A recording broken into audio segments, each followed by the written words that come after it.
Chapter 1280. Not long after, Shi Wanshan's tens of thousands of soldiers surrendered to the five-star army, Dai Zong became even more determined. Under the instigation of eunuch Ji Ning, this task fell into the hands of the head of the Imperial Horse Directorate, Gao Rang. Don't think that the group of eunuchs would be united. On the contrary, they fought fiercely more than anyone else. Perhaps it was because they were missing some parts of their bodies, but they were especially fierce when they fought. They would often kill their opponents as soon as they made a move. After Gao Rang received this task, he immediately began to plan everything. He needed to report to the emperor. Otherwise, if the emperor questioned him, Ji Ning would add fuel to the fire and he would not have a good ending. Just like that, after a series of investigations, the final target was Yi Ligang, who valued friendship the most. Although he wanted to make a move on Shi Wanshan, who had more power, he had already taken away his family and his brother's family. Even the eunuch who was in charge of supervising them was taken away. Helpless, he could only find General Yi Ligang, who was second only to them. Although Yi Ligang did not have a family and his parents were no longer alive, based on the results of Gao Rang's investigation, he valued friendship. He especially treated his superior, Song Quan, like his own brother. Although Song Quan was dead, his family was in Baiming's capital, so there was no need to fear that he would not submit. Thus, Gao Rang had people take Song Quan's family into custody and then sent one of his trusted aides, Dai Qing, to complete the task. In his view, with hostages in hand, Yi Ligang would not dare to act rashly. As long as he could convince him to take back the military power of the three eastern provinces, Baiming would not only be able to take back the area north of Liaodong, but also cut off the supply route of the five-star army. No matter how he looked at it, this was a great achievement. Dai Qing came. He also believed that with hostages in hand, Yi Ligang would not dare to act rashly. Thus, he also brought his favorite, Yao Shi, along with him. He never thought that he would have a bad start and attract the attention of the Security Bureau of the five-star army. Now that he had fallen into their hands, he did not know whether he would live or die. After confessing everything, Dai Qing was like a defeated rooster. He looked at Ning Gang and said, "I've said what I should say. You can kill me, but please let Yao Shi go." "Thank you." Ning Gang had a guess about what had happened, and now it seemed that he was right. However, he did not intend to let Dai Qing go, nor did he intend to kill him. If the matter was not resolved, Gao Rang would inevitably send other brocade guards to solve his problem. This time, it was due to the other party's carelessness that he was easily discovered. But what about the next time? What about the next time? He couldn't be so lucky every time, right? In order to solve this problem once and for all, there was only one way, which was to rescue Song Quan's family and send them to General Yi Ligang. This was the perfect ending. In order to accomplish all of this, it ultimately fell on Dai Qing's shoulders. In the capital of Baiming, the Security Bureau also had secret armed forces, and there were spies in some key departments. It was not difficult to rescue a few people, but the difficult part was where Song Quan's family was. In the huge capital, there were more than 1 million people. If there were no clues, it would be quite difficult to find them. If they were not careful, they might alert the enemy and mess things up. In order to find out where the people were being held, they could only start from Dai Qing. "Dai Tongji, do you know where Song Quan's family is being held?" Ning Gang, who wanted to find out all of this, asked. "Don't call me Tongji. Just call me by my name. I'm now a prisoner. As for where they are being held, I don't know. I just received a mission to inform General Yi Ligang." Dai Qing shook his head and said all of this, as expected. Ning Gang did not suspect that Dai Qing was lying. After all, he had said what he should, and there was nothing to hide. In other words, if he wanted to know where Song Quan's family was being held, he had to think of another way. However, Ning Gang did not want to go through so much trouble. He stared at Dai Qing and said, "If I let you go, do you have the confidence to find where Song Quan's family is being held when you return to the capital? Hearing that he could be released, Dai Qing's heart skipped a beat. However, when he thought about how he had answered so many questions, even if he escaped now, eunuch Gao Rang and the embroidered uniform guards would not spare him.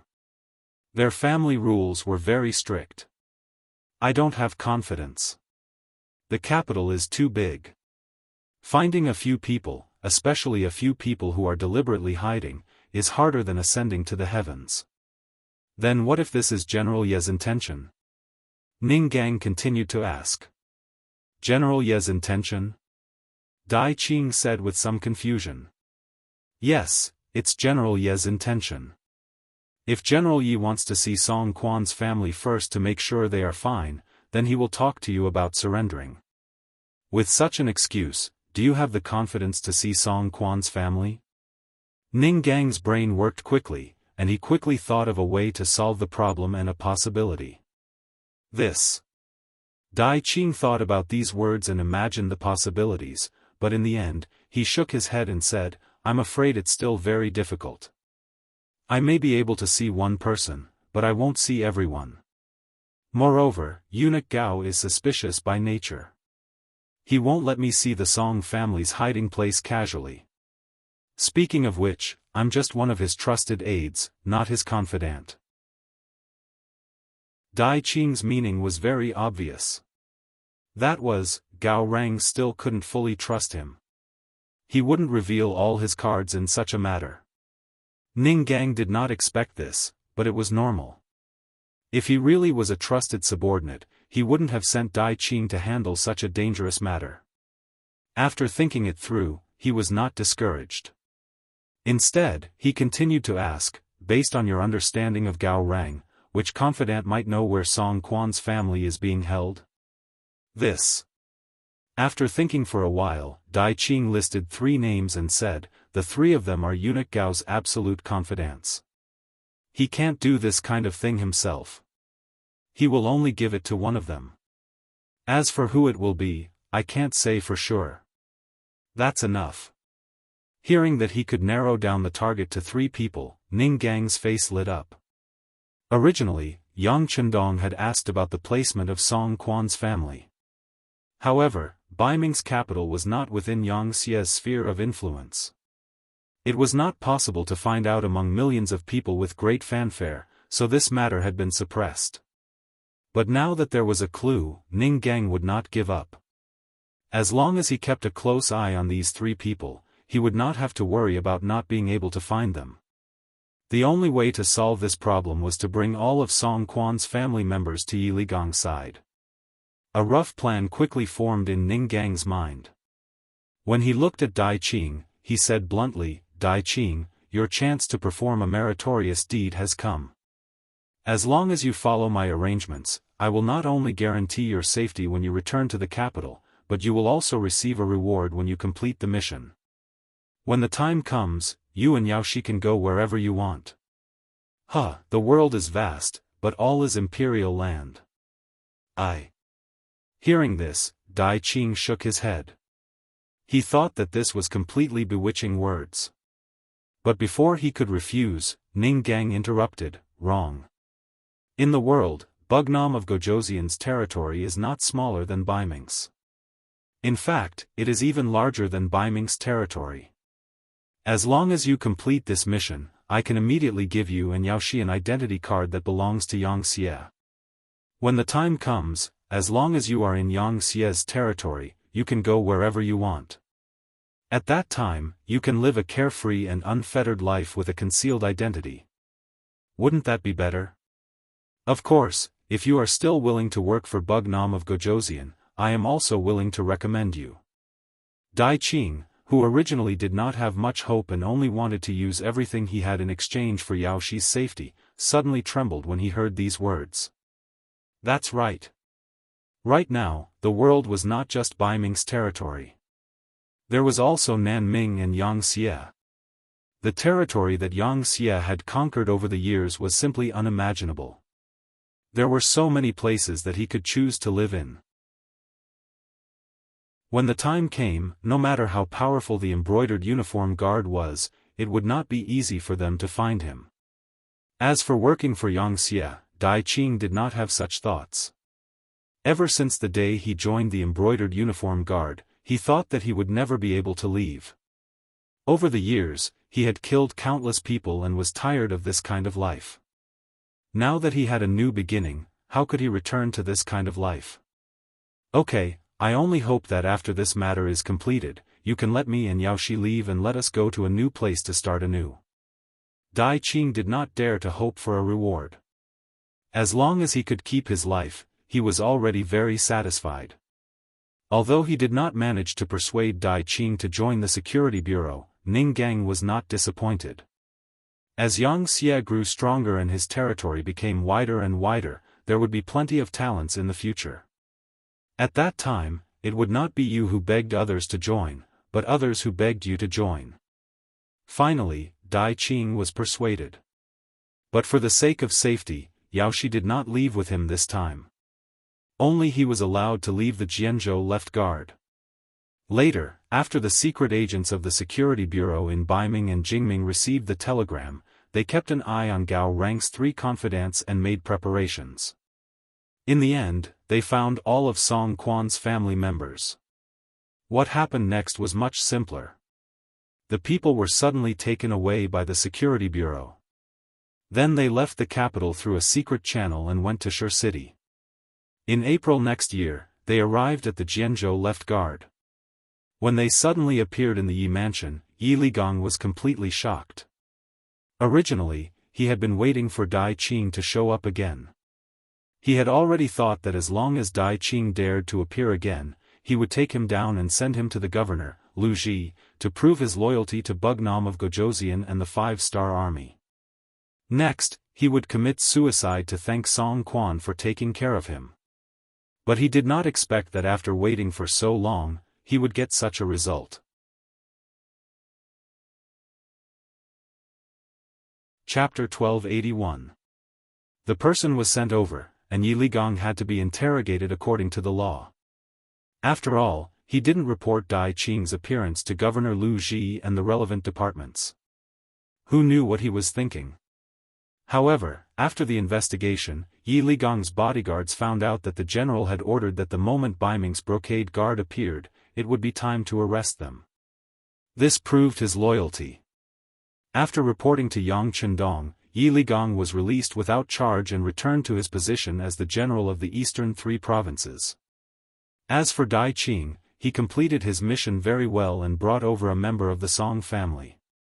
Ninggang also fulfilled his promise.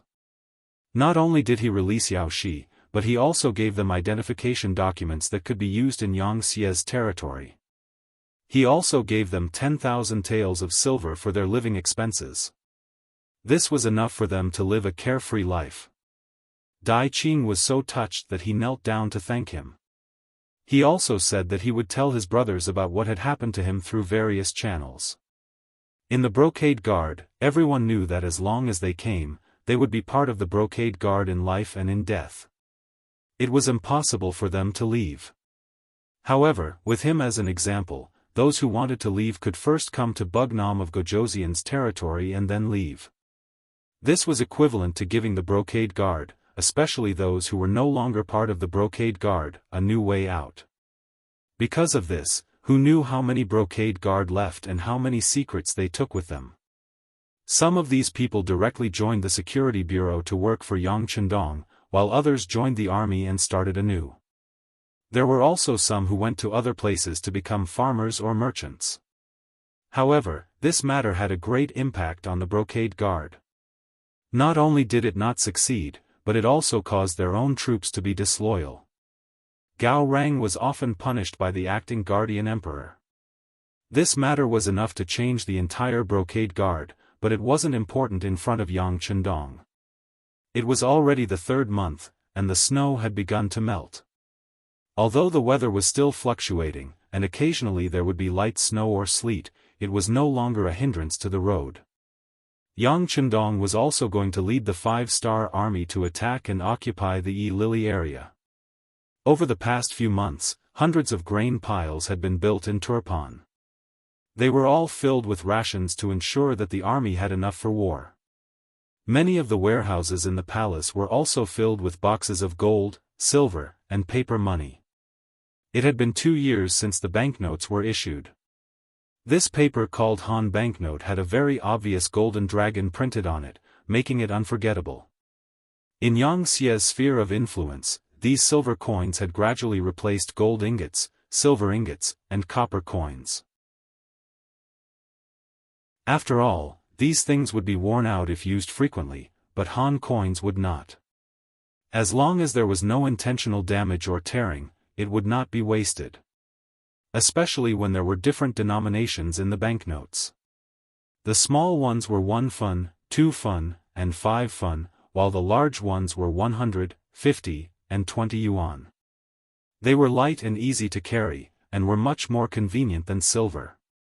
With the Yang family bank as a guarantor, one could bring Han coins to any bank to exchange for gold and silver. At the same time, one could exchange gold and silver for Han coins. It was extremely convenient. If it was a large transaction, the Yang family bank could also release 100,000 yuan worth of banknotes. In this way, it was convenient for the commoners, and at the same time, it gradually replaced gold, silver, and copper coins, relieving the pressure on Xia's finances. Even though Xia was using war to support war, due to the continuous war, the pressure on his finances was still huge. If it wasn't for the fact that there were many new products that were exported, earning large amounts of money, he would not have been able to support himself until now.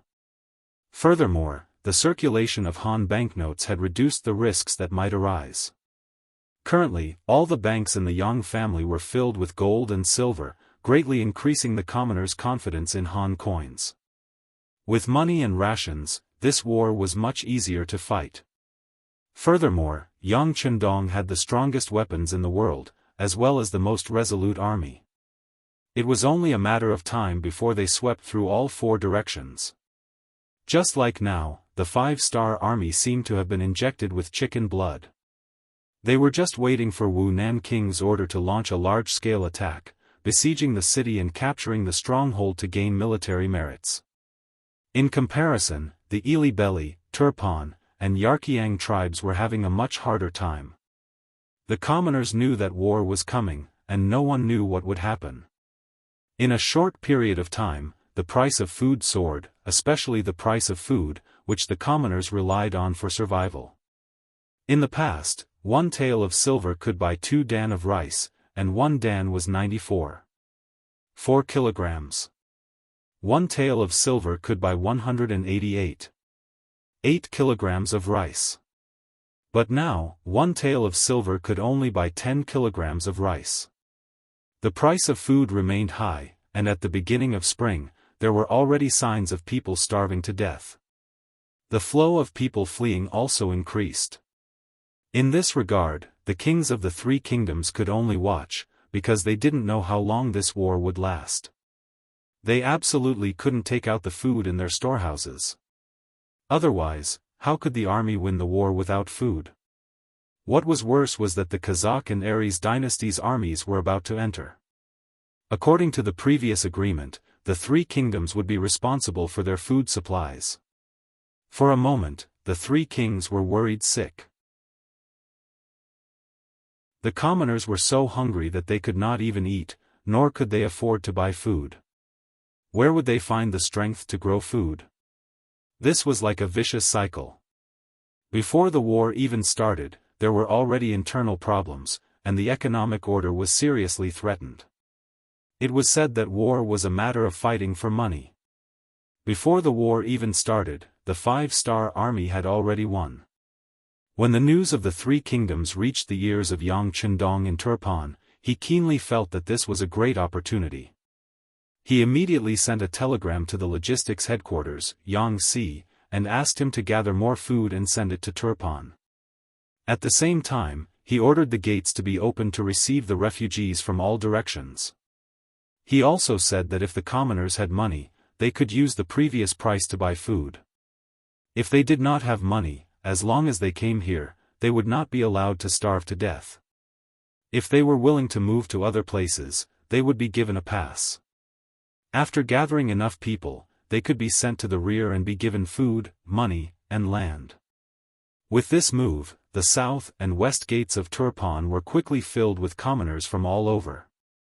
They were all people living at the bottom of the food chain, and did not have much savings.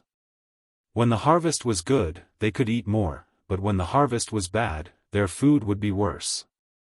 People like these only wanted to survive. As for beliefs and dignity, who would care if they could not even eat? The sudden situation also caught Yang Chendong off guard. Originally, he thought that even if he opened the city gate and spread the food, he might not be able to recruit many people. However, when he saw the number of people increasing by thousands or even tens of thousands every day, and this trend was getting stronger and stronger, he couldn't help but smile bitterly and say, "Immediately transfer 2 divisions from the new Second Army to escort the food and be responsible for the safety of the people along the way. Quickly send these people to the rear." This sudden development caught Yang Chendong off guard, but the military operations that were supposed to be carried out did not stop. For example, the new army, the new Fifth Army, and the First Army of the foreign races still set off on time.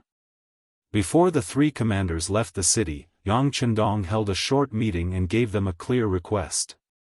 Their task was not to occupy as many cities as possible, but to attack the enemy's military strength as much as possible. Don't even think about occupying the cities. That's not something you should do. Unless there's a shortage of food, you can open the warehouses to get food. At other times, you can even abandon the captives and military equipment. In short, there's only one thing: kill the enemy. The more you kill, the better. After the 3 commanders completely understood Yang Chendong's meaning, they immediately expressed that they would kill as many enemies as possible to pave the way for the Central Army. The 3 commanders quickly left after giving a standard military salute to Yang Chendong, and then more than 100,000 troops poured out of the city. Naturally, the people of the 3 kingdoms were worried when they heard the news, especially King Hardenbarter. After hearing the news, his face was full of worry, and there was no light in it. Unlike the other 2 kingdoms, King Hardenbarter lost his capital and fled all the way until he lost his strength. But because of the bumpy road, coupled with the lack of strength in the front line, and the repeated defeats, when the news came, the imprisoned King Shiza fell ill and finally died 10 days ago. Before King Shiza died, he scolded his son Hardenbarter for being unfilial, which made him very angry. What he did was for the good of Turpan, but he didn't expect the 5-star army to be so strong. They didn't retreat in the face of the 5-kingdom alliance, and they even won consecutive battles. In the end, the famous Yes-hen had no choice but to flee. Now that they were finally enlightened, and it was time for war, the 5-star army's first target seemed to be him. There was nothing he could do about it. Who told Kalibi to be the closest to Turpan? After knowing that the 5-star army first sent out more than 100,000 troops, and that one of the new army's targets was Kalibi, Hardenbarter called General Daichin to discuss the defense. The Kazakh and Aries dynasties' armies haven't arrived yet, and Yes-hen and Erqiang have a large area to defend. What should we do now? After calling Daichin, Hardenbarter immediately asked for a plan, and at the same time, he showed an expectant expression. If it was before, he wouldn't have to worry about this at all, and would just wait for the other party to report. But after a few battles, Turpan didn't win a single time, and even General Daichin lost a battle. As a general who lost his capital, Hardenbarter didn't have much confidence in them.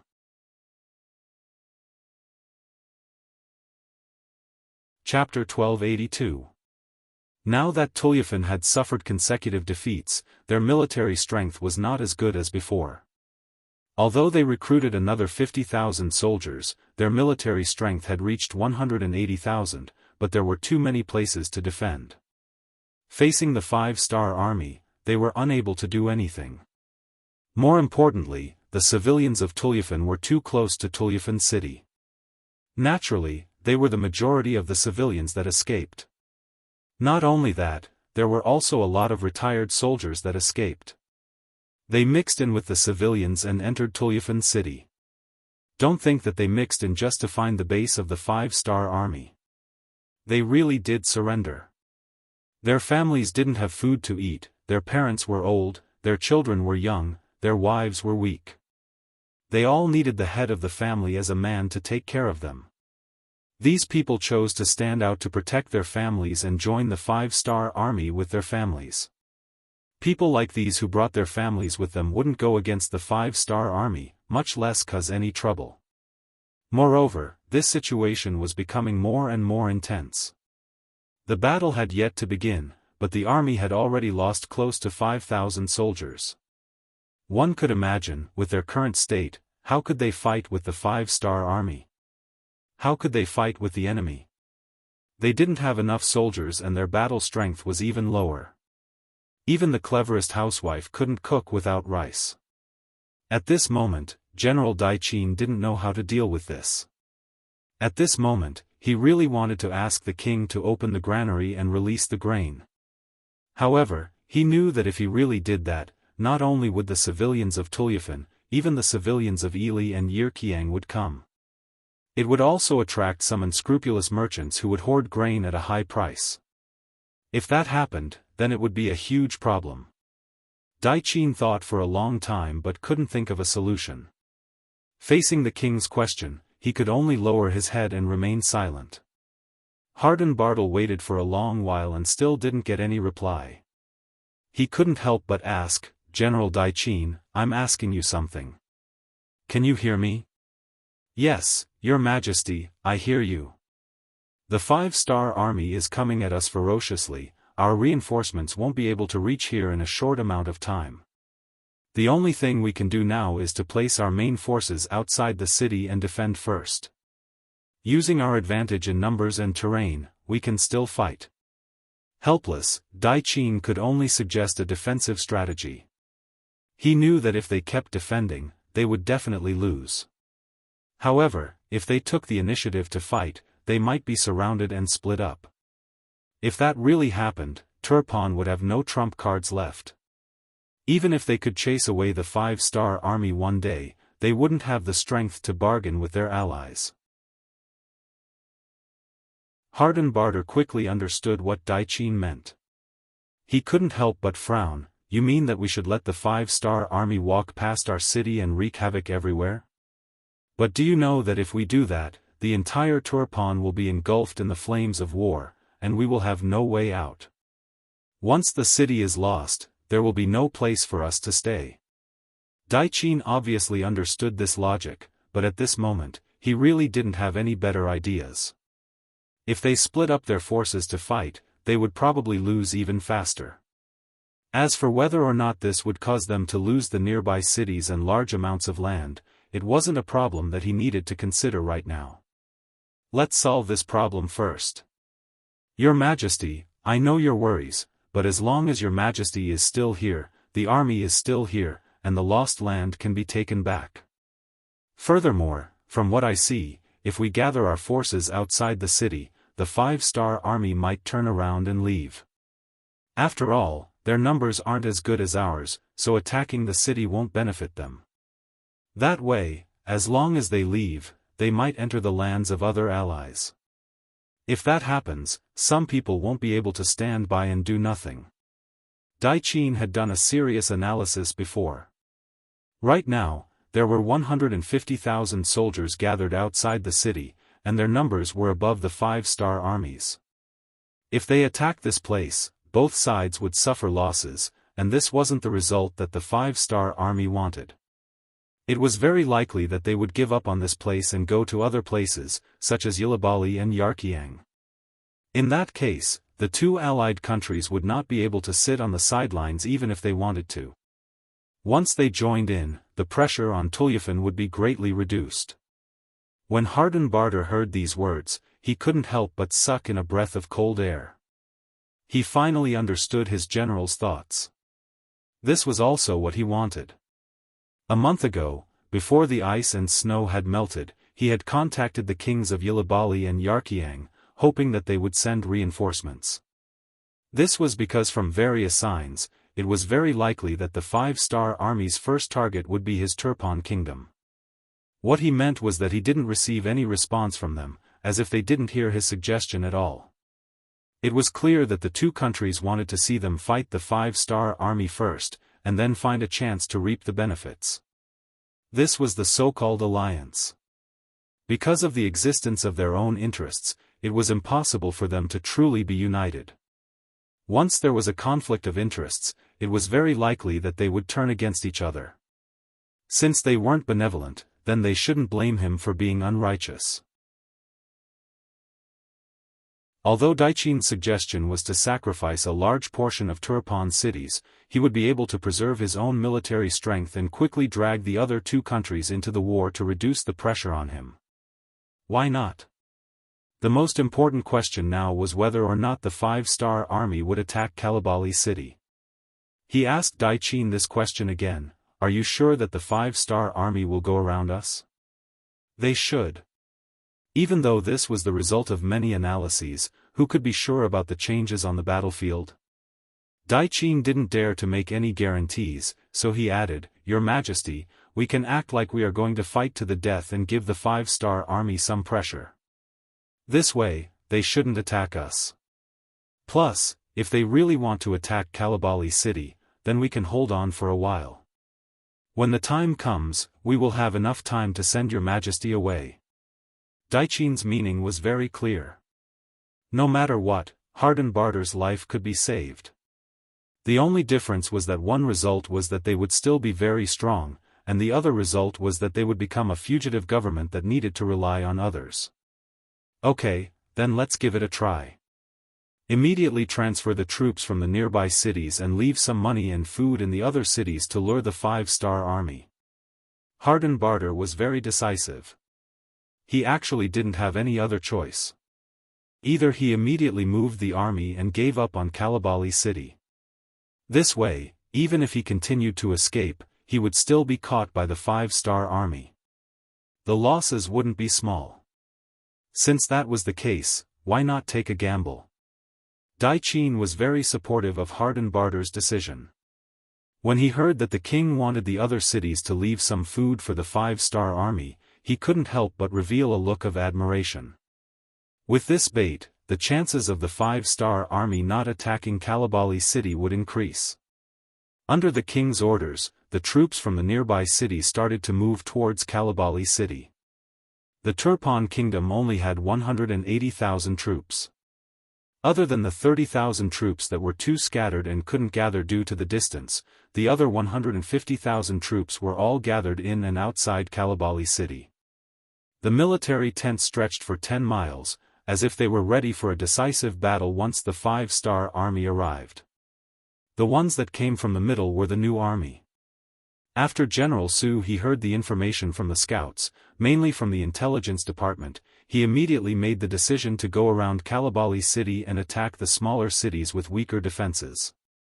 Before they came, Yang Chendong had said that this time, they weren't going to take over the city or see who took over the most territory. What they wanted was to destroy the enemy's strength. Since that was the case, Su wouldn't be stupid enough to fight with the Turpan kingdom's main force. Plus, he really didn't care about a single Kalabali city. Suhi's new army was the closest five-star army to Kalabali city. Even he suddenly took a detour, so the five-star army and the first army of the other races definitely wouldn't have any ideas about this place. When the news reached Hardenbarter and Daiqin's ears, they couldn't help but let out a sigh of relief. King Hardenbarter's face finally showed a trace of relief as he said, "They really took a detour. Let the other people have a headache from now on." "Yes, Your Majesty. Now that we've prepared ahead of time, we've stored large amounts of food in Kalabali city. It won't be a problem for us to defend for 2 to 3 years. By then, the battle will have ended. At that time, with your 150,000 troops, you might become the strongest force here." Daiqin also let out a sigh of relief. As the general, the pressure on him was greater than anyone else. Luckily, the result was good. the 5-star army really did take a detour. Naturally, the burden on his body was also reduced by a bit. "Oh? You're saying that we still have a chance?" Harden Barter, who originally thought that they were just hiding for a while, suddenly thought of a possibility. If the result was as Dai Qin predicted, when the 5-star army and his allies were almost done fighting, wouldn't he be able to reap the greatest benefits by leading his 150,000 troops? Thinking about how the Turpan kingdom could use this opportunity to increase their strength and truly unify this place, Harden Barter couldn't help but laugh out loud. Wasn't this what he had been searching for? Perhaps it would truly be realized in his own hands. The new army went around Kalabali city and came to the hinterland of the Turpan kingdom. Then, they attacked the city and took over the stronghold. No one could stop them. Some of the smaller cities had already opened their gates. The civilians had all run away. The Turpan army in the city had also all run away. It didn't take much effort at all.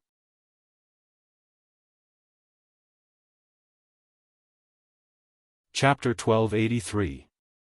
Regarding this, Commander Su he was extremely clear-headed.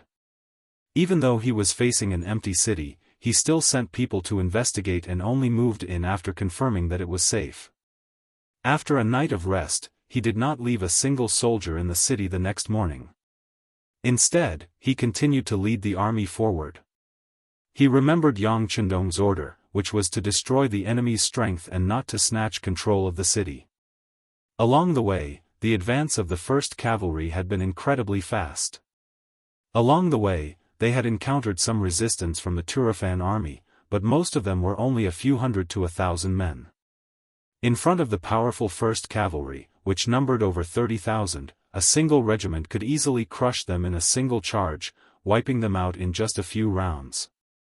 The new army progressed at an extremely fast pace, and good news was reported through the radio from time to time. In comparison, the progress of the new 5 armies could be said to be extremely fast. This was because they had originally chosen the east route. After setting off from Turpan, they also went around Chali and headed straight for Lop Nur. After taking down the nearby Ruoqian county, their journey was extremely smooth. After some rest, they headed straight for Yirqiang's tribe. Next, it was time for them to show off their strength. In comparison, the 1st army of the outsiders was not so lucky. Under the lead of Commander Bai Shuang, they headed straight for Heavenly Mountain. Once they crossed the mountain, it would be equivalent to entering the hinterland of Ili and fighting with them. Luckily, they were prepared beforehand and had already scouted out their route. They found a relatively flat land, so crossing Heavenly Mountain was only a matter of time. Seeing that they were about to succeed and were about to face the city, Bai Shuang stopped the army and summoned the 4 division commanders to his tent. Inside the tent, Bai Shuang was wearing a purple cape. His young and handsome face had a maturity and steadiness that did not belong to his age. His clear eyes were staring at the sand table gathered by the intelligence department in front of him, thinking about something. "Commander." Tu Hai and the other division commanders walked into the tent. After seeing Bai Shuang, they could not help but call out. Bai Shuang had replaced Su Kuda as the commander of the 1st Army of the Outsiders. For a regiment commander to be promoted to the position of commander, it was not an exaggeration to say that he was being promoted beyond his rank. But who asked his teacher to be Yang Chendong and Bugnam of Gojoseon? Even though Tu Hai and the others did not agree in their hearts, they still had to put on a very respectful appearance on the surface. Bai Shuang could more or less guess the thoughts of the 4 teachers. However, he didn't mind because he believed that he could conquer them with his own abilities. This was also the idea that his teacher, Yang Chendong, had given him. During the new year, when Bai Shuang went to visit Yang Chendong, she had received some pointers. Seniority in the army was naturally not something that could be ignored, but ability was more important. According to what Yang Chendong had said, as long as he displayed enough strength, Tu Hai and the others would not listen to him. Of course, if they really dared to disobey military orders, they could deal with them according to military rules. On this point, Yang Chendong had fully delegated the authority to Bai Shuang. With Yang Chendong's support behind him, what did Bai Shuang have to fear? He immediately promised that he would use practical actions to prove himself, and at the same time, he would not lose face for his teacher. Next, it was time to fight the first battle. How to make the four teachers truly submit to him, this battle was naturally very crucial. You've all come. Very good, take a look at the sand table in front of you. In half a day, we will be able to cross the heavenly mountain. Next, we will be entering the territory of Yili. The first town in front of us is the city department of Little Yule. The intelligence personnel have already sent news that there are 2,000 enemy soldiers here. Everyone, tell us, how should we attack and occupy that place? As Bai Shuang spoke, his gaze landed on Tu Hai and the other three.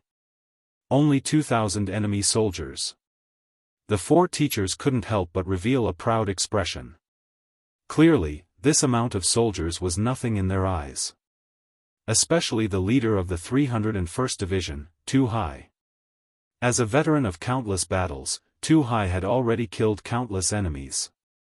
Only 2,000 people were nothing in his eyes. Therefore, he was the first to speak. Military leader, it's only 2,000 enemies. Leave this matter to our division. I guarantee that we will be able to take it down within 2 hours. Tu Hai's words were extremely confident. In reality, he also had the strength to do so. The other teachers originally wanted to ask for a battle, but since Tu Hai had already stood out, it was naturally not good for them to snatch the credit. But even though they did not say anything, from their expressions, it was obvious that they were disdainful of this battle. 2 hours? Not bad, it is indeed very fast. After Bai Shuang heard Tu Hai's words, he nodded in approval. He. Hearing that Bai Shuang seemed to agree, Tu Hai laughed and immediately saluted. Military leader, I will go and make preparations. At this time tomorrow, I will guarantee that the army will be able to spend the night in Little Yule City Sea. After speaking, Tu Hai was about to turn and leave the tent, but Bai Shuang's voice rang out, Teacher Tu, please wait. Tu Hai, who was stopped, revealed a displeased expression. However, before he could say anything, Bai Shuang and the others also asked, Division Master Tu, how many men are you going to bring to attack? Can you guarantee that the other party will all stay in the city? Can you guarantee that none of the civilians or soldiers will escape? Can you guarantee that the news of our army appearing here will not be leaked? Can you guarantee that the stored food in the city will be safe for our army to use? Can you guarantee that? A series of questions were thrown out. In this short period of time, Tu Hai's expression changed again and again. He really wanted to say that once the battle started, who knew what would happen? How could he guarantee this? Who could guarantee this?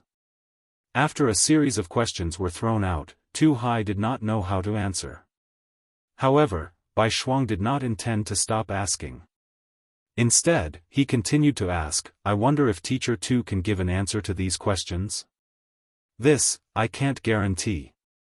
Tu Hai opened his mouth and closed it. After closing it and opening it again, he finally said these words. Okay, then which of the other teachers can do it? Bai Shuang then looked at Luan Xiaojiang and the others with a serious expression. No. Luan Xiaojiang, Sensei Naganabu, and Kong Biao all shook their heads one by one. It was easy to take down a city, but it was too difficult to not leak any news. At this moment, Tu Hai had already recovered from his previous question. At this moment, he finally said, Military leader, this is a bit too much. The situation of a battle is constantly changing. There is a saying in the art of war, there is no constant situation in war, and there is no constant situation in water. Who can guarantee that there will not be any problems? Wrong.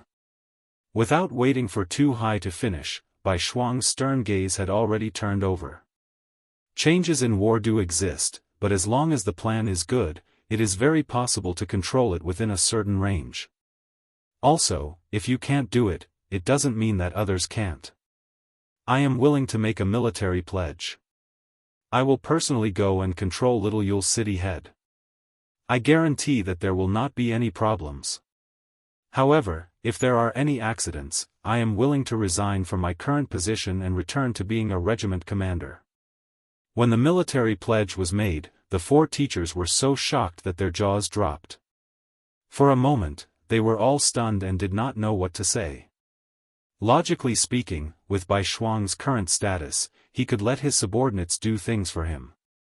Unless it was a matter of life and death for the First Army, he would not personally take action. This was also Yang Chendong's intention. High-ranking officers could not take risks, because if something happened, the losses would be too great. However, Bai Shuang actually took the initiative to volunteer. However, to be able to become a teacher, none of them were idiots. They quickly thought it through. This time, Bai Shuang was forcing himself. He was establishing his authority. Military commander, you can't. After thinking it through, E Division 303's division commander Sensei Naganabu took the initiative to stand up, wanting to say something. He was different from other people. Although he led the First Army, it was an army made up of people from different races, different regions, and even different faiths. However, to be able to become a high-ranking officer, other than him, everyone else was Han. This made his status somewhat awkward. When he did some things, he naturally could not be as unscrupulous as other people. Now that Bai Shuang was about to take the risk, of course he had to speak up to stop him and express his attitude. Sensei Naganabu was the first to speak up. Afterwards, E Division 302's Division Commander Luan Xiaojiang and E Division 304's Division Commander Kong Biao also spoke up to dissuade him. Whether they were sincere or just on the surface, at least they all knew that Bai Shuang's appointment as a military commander was personally ordered by Yang Chendong. That was set in stone and no one could stop him. And if something happened to Bai Shuang in front of them, as the commanders who held the military power, they would not be any better off. Out of the 4 commanders, 3 of them had expressed their opinions. Only Tu Hai stood there without saying anything. Instead, he looked at Bai Shuang up and down as if he had just met him. Alright, this military commander has made up his mind. It cannot be changed. How about this, I will bring the direct military guards to Little Yule's city head. You all just need to stay at home and wait for the good news. Bai Shuang did not care if others looked at him or not. As the saying went, doing things beautifully was more convincing than saying more. Orders, everyone is to rest where they are. The direct military guards will follow me. Bai Shuang gave the order as a military commander. At this moment, even if the 4 commanders wanted to say something, it was all too late. In the 5-star army, the military commander's authority was still very great. Unless it involved a rebellion, the officers under him had to obey him unconditionally. Otherwise, they would be punished according to military law. Bai Shuang left. He left very decisively, and indeed only brought the 2,000 soldiers of the direct military guards with him. However, others did not know that he did not intend to use all of the 2,000 soldiers. He only needed to bring a battalion into the city. The other 4 battalions were only responsible for keeping watch outside, just in case.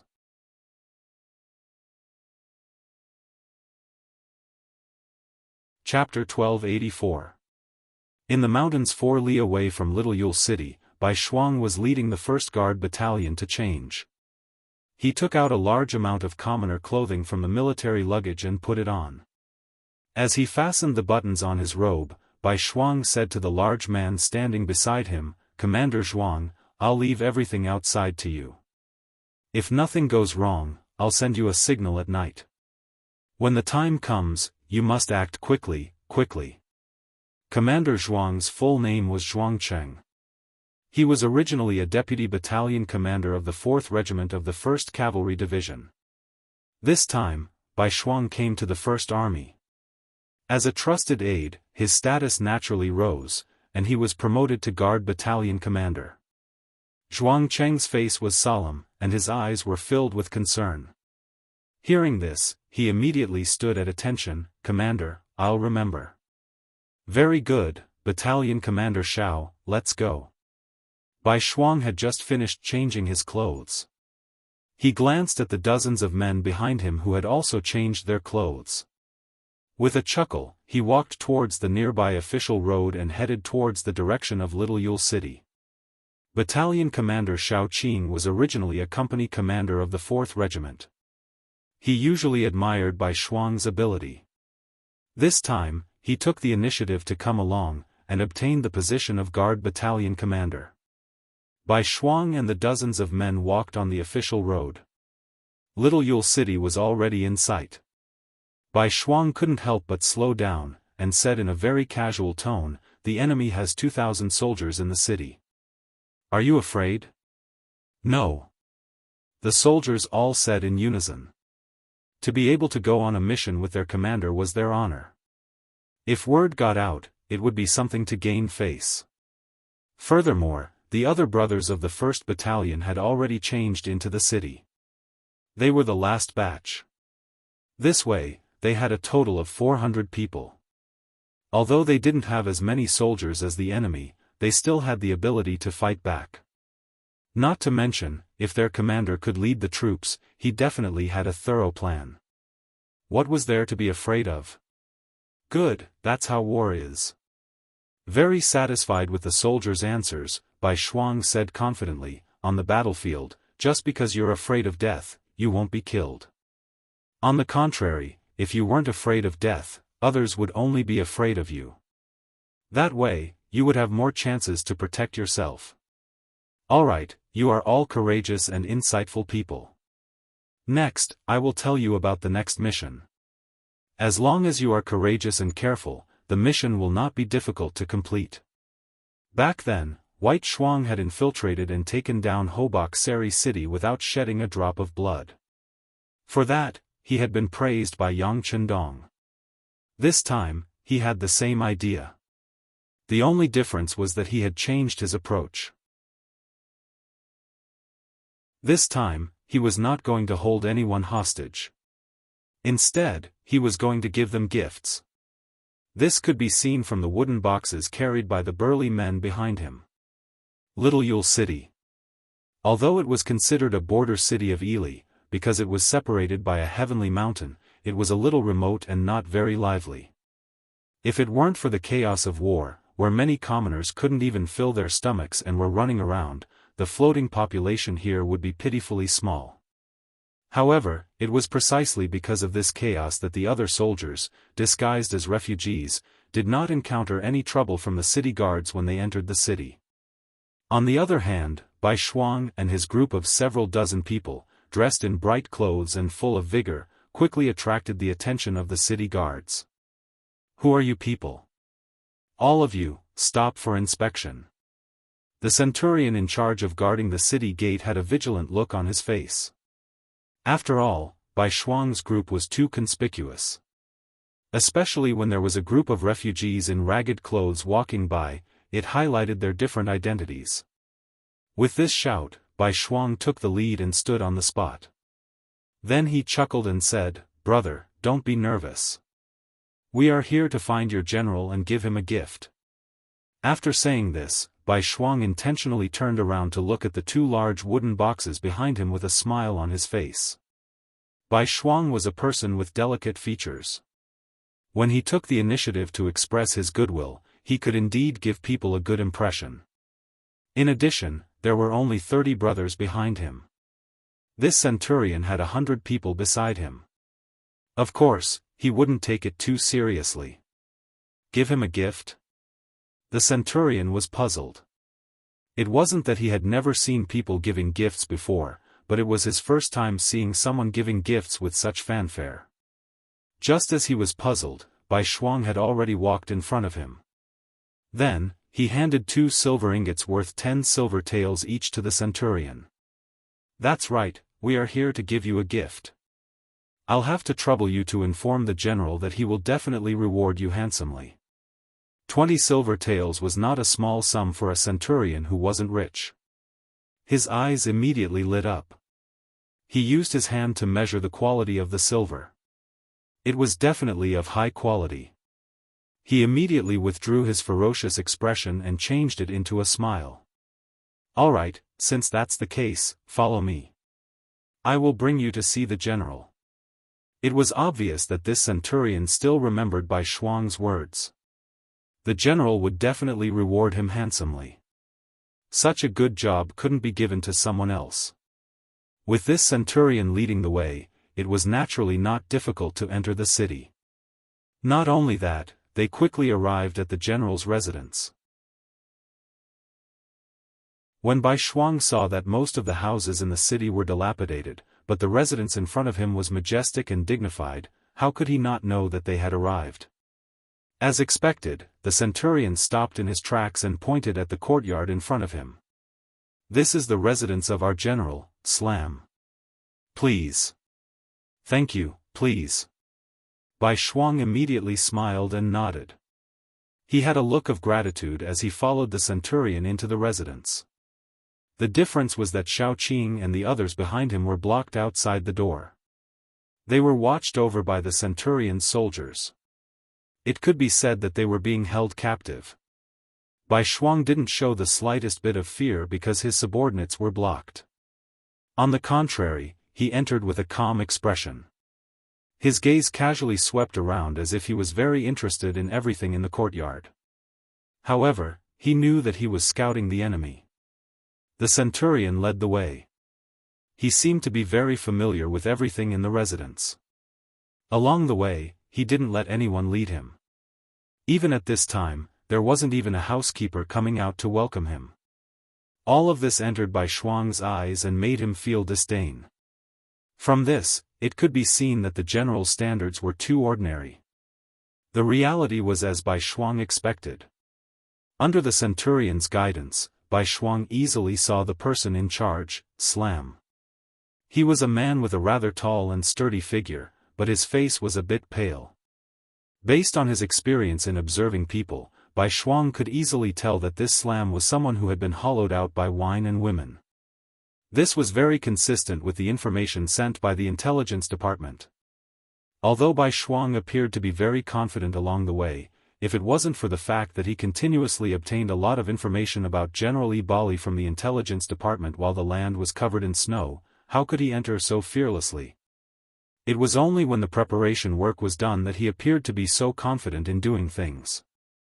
According to the information provided by the intelligence department, this Slam was someone who was ostracized by the upper echelons of General Yi Bali, which was why he was arranged to guard such a remote small city. Bai Shuang was very confident that she could establish a relationship with these people who were depressed and unable to achieve their goals. Slam looked as if he had just woken up from a drunken stupor. When he saw that it was a centurion under his command, he yawned and pointed at Bai Shuang, who was standing there, and said, "Who is he? What is he doing here?" With the opportunity to speak, the centurion thought of the reward. He immediately leaned over with a face full of joy. He came to Slam's side and whispered for a while. Originally, Slam didn't seem to care. He thought that it was another homeless person who wanted to join the army. However, in just a short while, his eyes became brighter and brighter. In the end, before the centurion finished speaking, he had already grabbed his arm and asked with a face full of joy, "You're saying that there are 2 big chests, and that there might be silver inside?" The centurion only felt a burst of pain when Slam grabbed his arm, but he had no choice but to nod and answer, "Yes, General. I haven't seen what's inside the chests, but I think it's silver without a doubt." "Good, good, then why aren't you bringing it up?" As Slam, who was sent to a remote place, even if he wanted to deduct some silver and receive some benefits, he had nowhere to go. Recently, there were more and more refugees. For a time, there were all kinds of people. There were even many bandits passing by. As a result, the security of Little Yule City wasn't very good. Every day, there were all kinds of bad news, and he was already sick of it. Now that he heard that someone was actually giving him silver, how could he not be happy? In his excitement, he couldn't help but forget himself. The centurion also wanted to see if the chests were filled with silver, but Bai Shuang was still standing there and didn't speak. He looked down on the general's ugly expression and could only remind him softly, "General, the person is here. Shouldn't we first ask him why he's here?" Yes, he had to ask first. Who's the person below? With this reminder, Slamu finally reacted. Then, he tidied up his clothes and asked in a very serious manner. Finally, it was his turn. Bai Shuang had already prepared his speech. "General, my surname is Bai, and I'm in the grain business. You also know that in the chaos of war, the price of grain is rising again and again. Therefore, I gave up all my wealth and opened a trade route from the grasslands. As long as the general agrees, we can continuously transport grain from the north of Tian Shan Mountain. At that time, we will have to pass through the general's territory. Therefore, this time, I'm here to give the general a gift and hope that we can work together to achieve great things." "What? You're in the grain business? You can transport grain from the north of the mountain? You're Han." At this moment, Slam's eyes were already wide open. He was completely shocked by Bai Shuang's words.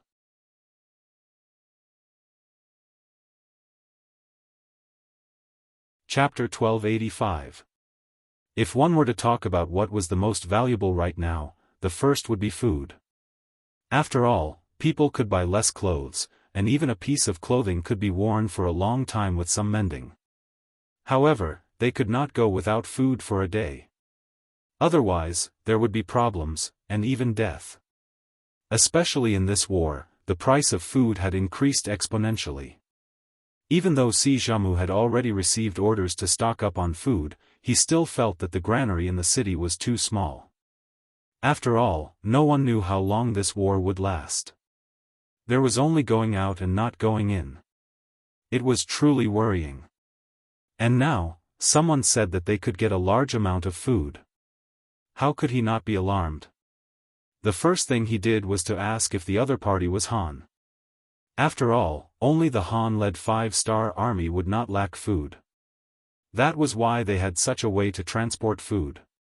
Regarding his identity as Han, Bai Shuang had no intention of hiding it. He did not want to hide it either. Facing Jianghu's question, he did not have any intention of denying it. He immediately nodded. "General has good eyesight. This one is Han." With this admission, Jianghu's body tensed up. Their opponent, the 5-star army, was mainly Han. However, Bai Shuang's next sentence caused Slamu's tense nerves to relax a lot.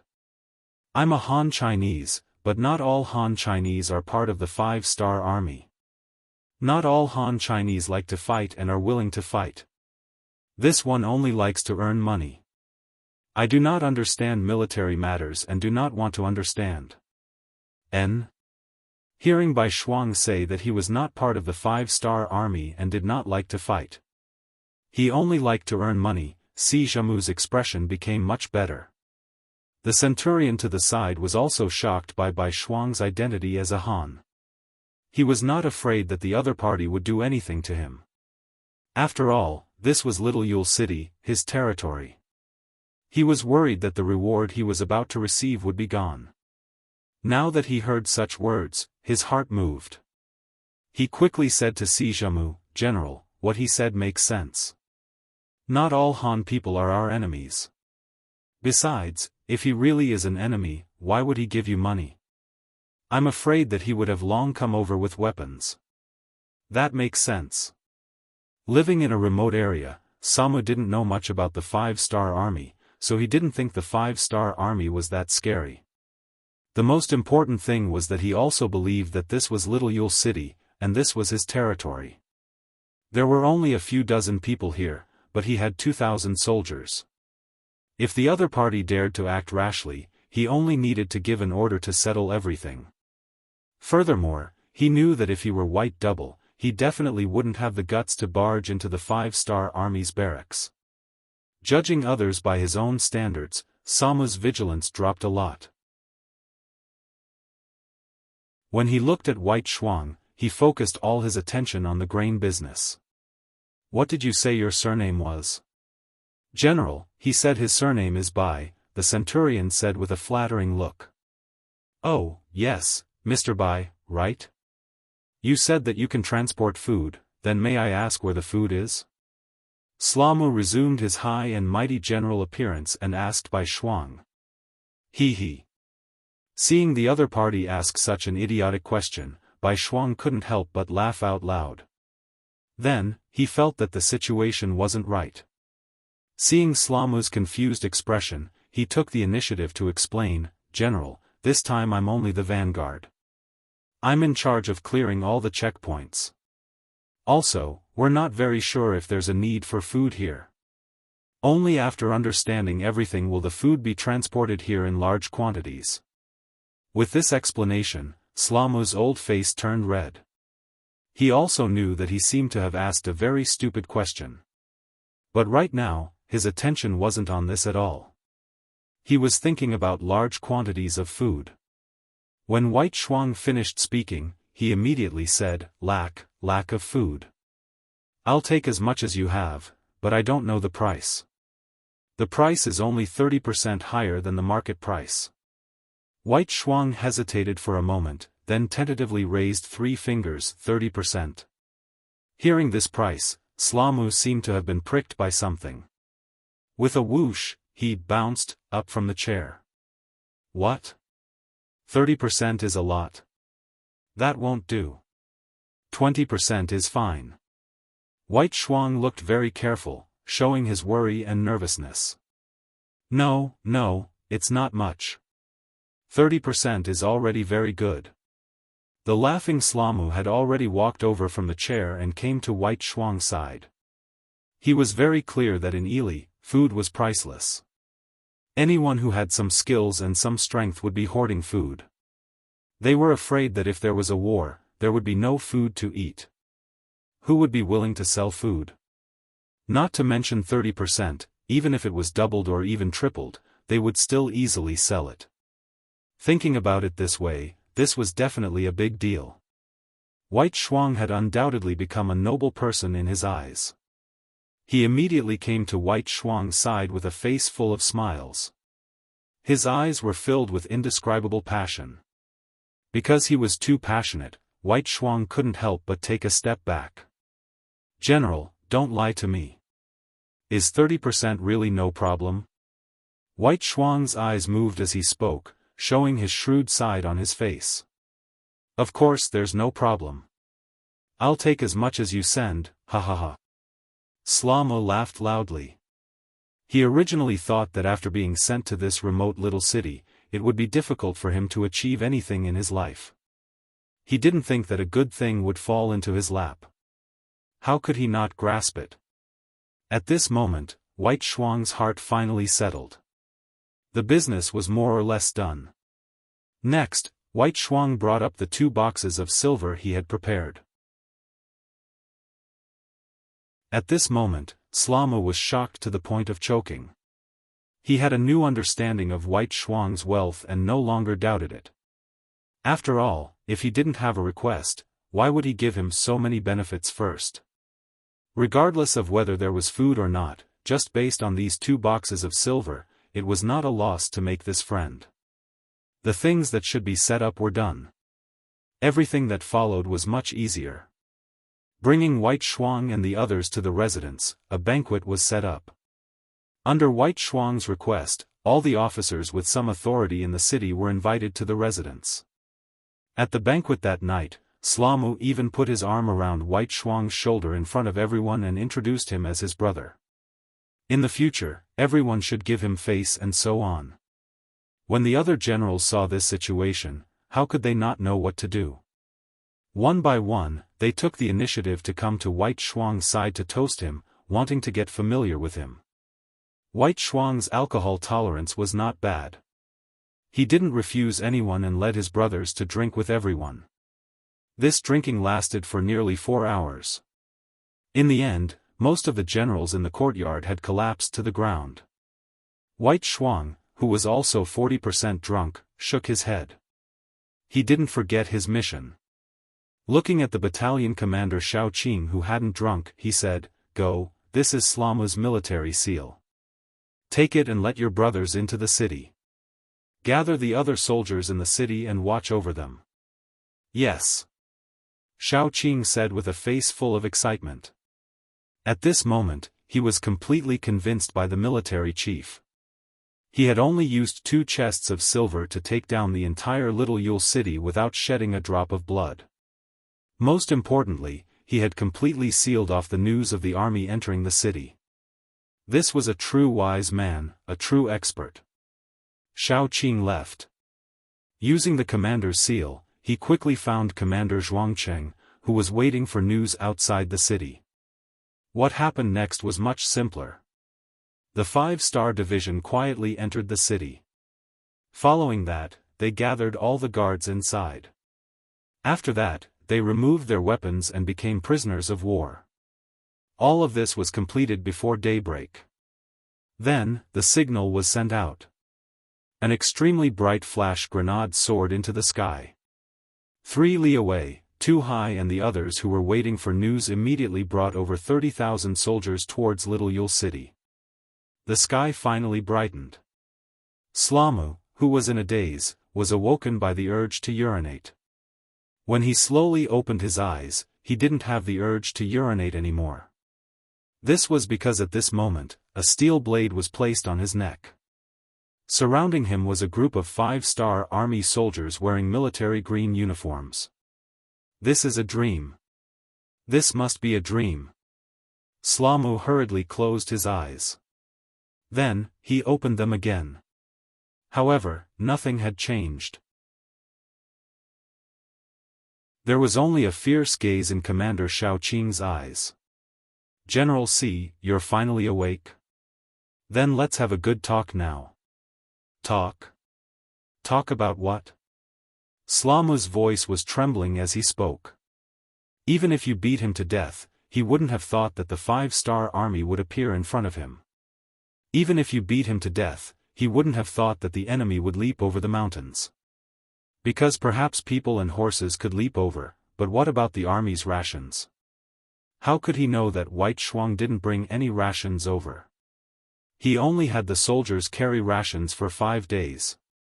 This was because he believed that as long as they came here, there would naturally be people who would give them rations.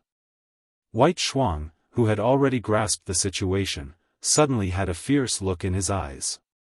He knew that he should show Slamu some power. Otherwise, he was afraid that this person wouldn't cooperate with him. Now that he had occupied the capital of Little Yule, there were 2 ways to enter the deeper regions of Ili Belly. The first was to head south to the capital of Big Yule. From there he would enter the Tex River, and then to the north would be the Katimian Mountains, which would be to the south of the capital of Ili Belly.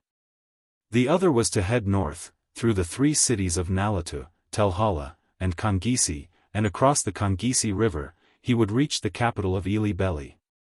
Comparatively speaking, the latter path was more difficult to advance. However, the strength of the enemy would also be heavier. This was more in line with Yang Chundong's military plans. However, he didn't make the final choice. Everything would depend on the result of his discussion with Slamu. He believed that this person would definitely bring him a pleasant surprise.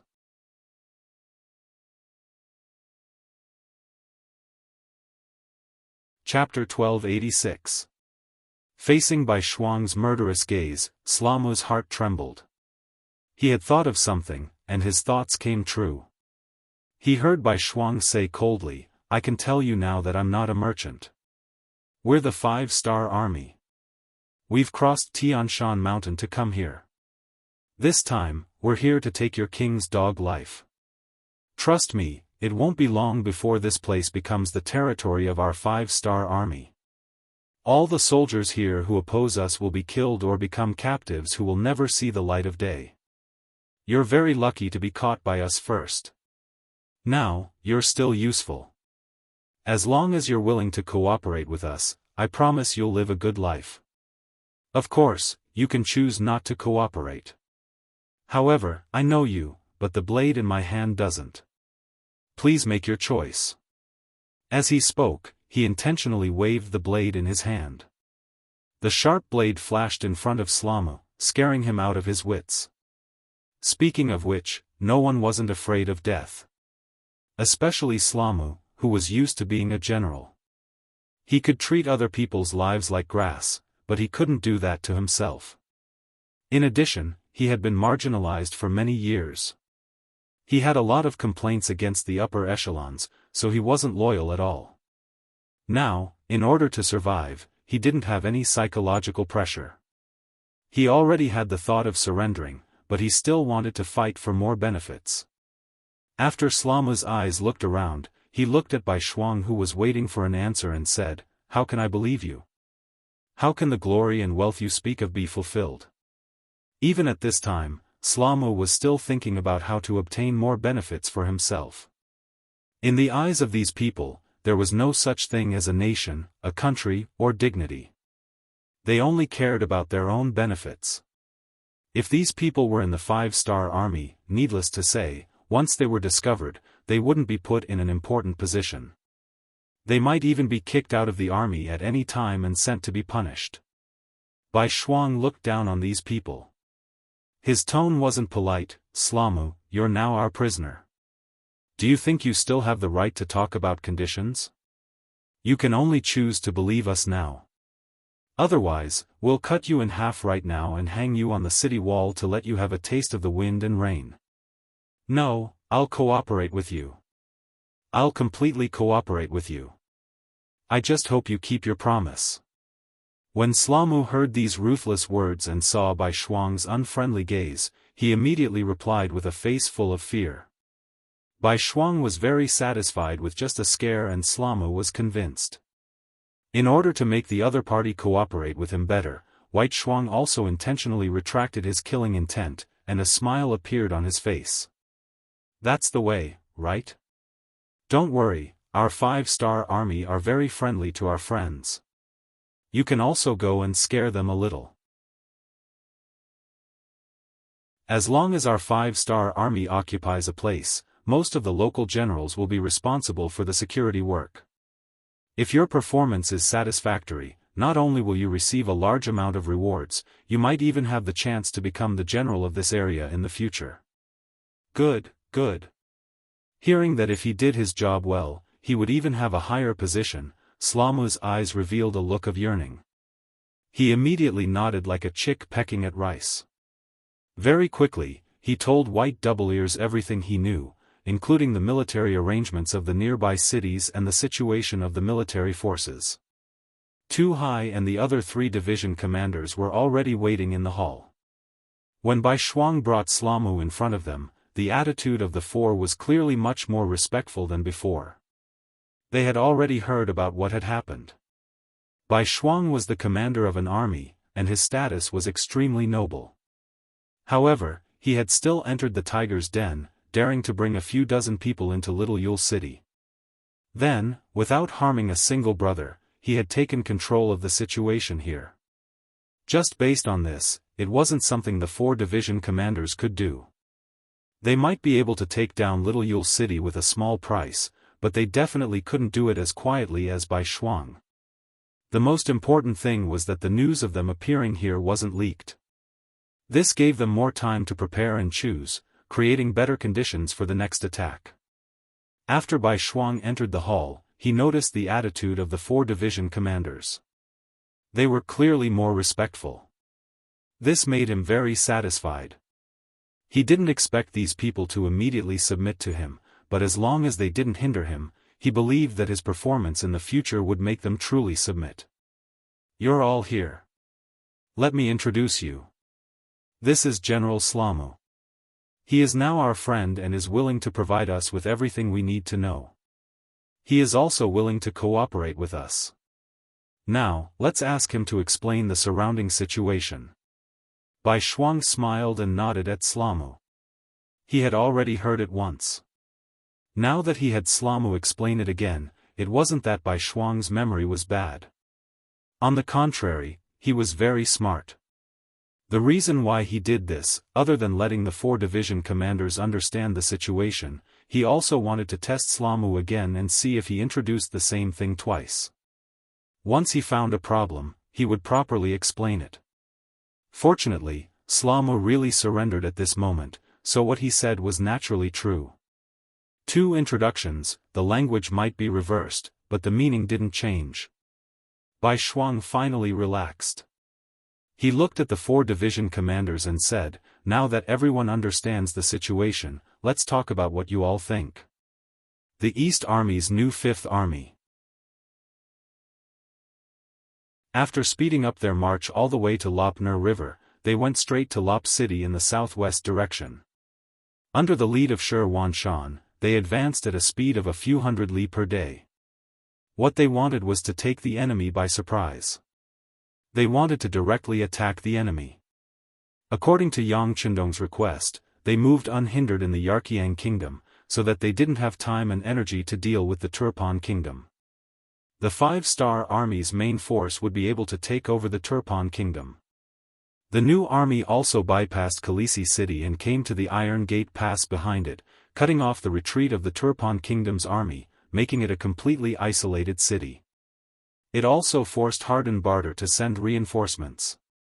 The strategy of encircling and attacking reinforcements has been formed. In the Turpan kingdom, when all kinds of information were gathered through the radio, Yang Chendong was naturally very satisfied after reading it. It can be said that the performance of the 3 armies was better than he expected. They didn't care about the gains and losses of a city and only wanted to destroy the enemy's strength. This kind of strategic thinking was very advanced. He believed that when the enemy reacted, it would be too late for them to regret it. For now, let these 3 monkeys continue to cause trouble. When the time is right, it will be time for him to lead the army to battle. At this time, Yang Chendong's mood was very good. Beta Persei noticed this and hurriedly came over. "Young master, you also have to take care of your body. Don't always be like this. If you have work, you can give it to others." Knowing that Beta Persei was concerned about him, Yang Chendong had a smile on his face. How could he not want to rest? But anyone who wanted to achieve such a big goal in a short period of time would have no time to rest. How is Division Commander Tian and Division Commander Ling doing? The 2 people he was talking about were the Division Commander of the 1st Cavalry Division, Tian Hu, and the Division Commander of the 4th Division, Ling Daqiang. After the liberation, they received the order to liberate the Fire Province, Willow City, and other places around Turpan. As the capital of Turpan, there were many large cities and strategic towns around Turpan. It was just that because of the geographical location, they couldn't provide much protection. When Harden Barter escaped, he didn't escape to those places, causing them to become isolated cities. For the safety of the rear, Yang Chendong decided to liberate these cities. Only then could he walk out of Turpan without any worries. When it came to the situation of these cities, Beta Persei's face immediately showed an excited expression. "Young master, everything is going well. The Fire Province has been taken." "So fast?" Hearing that the Fire Province had been captured, Yang Chendong's eyes flashed with surprise. "Tell me the details." "Yes. We first sent people to the Fire Province to persuade them to surrender, but the effect was not good. Although they didn't kill people because of the strength of our 5-star army, they threw the emissary out of the city, which angered the 2 division commanders. They divided the work, and the 4th Division blasted open the west gate of the Fire Province city with a few cannons. Then, Division Commander Tian who led the brave cavalry into the city. What followed was naturally a one-sided situation. The Fire Province city was broken in less than half a day. Most of the 20,000 Turpan soldiers guarding the city surrendered, and a few were killed. Now, the 2 division commanders are using the same method to go to Yanghire city. The news just came, and it seems that the problem can be solved peacefully.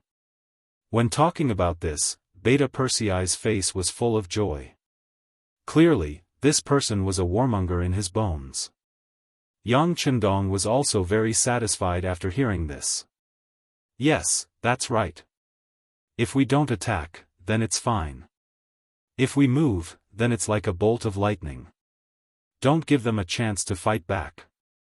Of course, if we can solve the problem without using a single soldier, then that's naturally the best.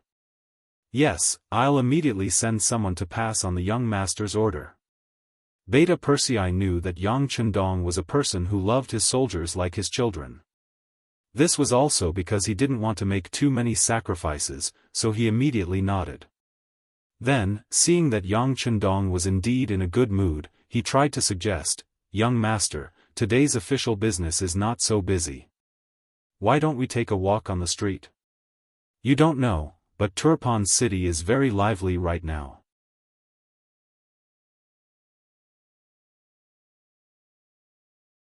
Chapter 1287. Yang Chendong was right about this. Ever since this place was occupied by the Five-Star Army, especially after the previous siege of Turpan, the hearts of the people here had all fallen to the Five-Star Army's side.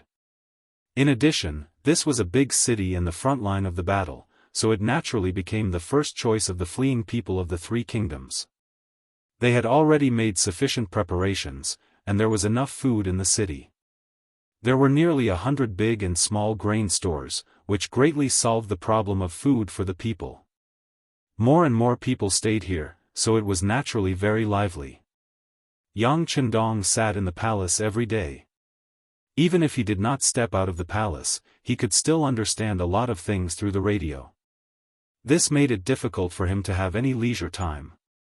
Now that the military affairs were going smoothly, he could take a walk on the streets to understand the actual situation. If he discovered some practical problems, he would not have to work and rest. After thinking about it, he did not leave the palace for a long time, so he nodded. "Okay, then go and make the arrangements. Remember, don't bring too many guards. Don't disturb the security of the city." Since he said not to bring too many guards, Beta Persei did not dare to be negligent. As the core of Yang Xia and the soul of the Five-Star Army, his safety had always been the most important. After Beta Persei got Yang Chendong's approval, he quickly went out and called the Longwei's first captain, Chiu V, over. Then a team of 50 Longwei elites changed into casual clothes and prepared. This was only what could be seen. There were still 200 Longwei members who would follow outside. Once they found any problems, they would immediately appear and provide support. Yang Chendong also changed into a green robe and led Beta Persei, Chiu V, and the others out of the palace to the streets. At this time, Turpan City was indeed as Beta Persei had said. The streets were crowded with people, and it was a lively scene.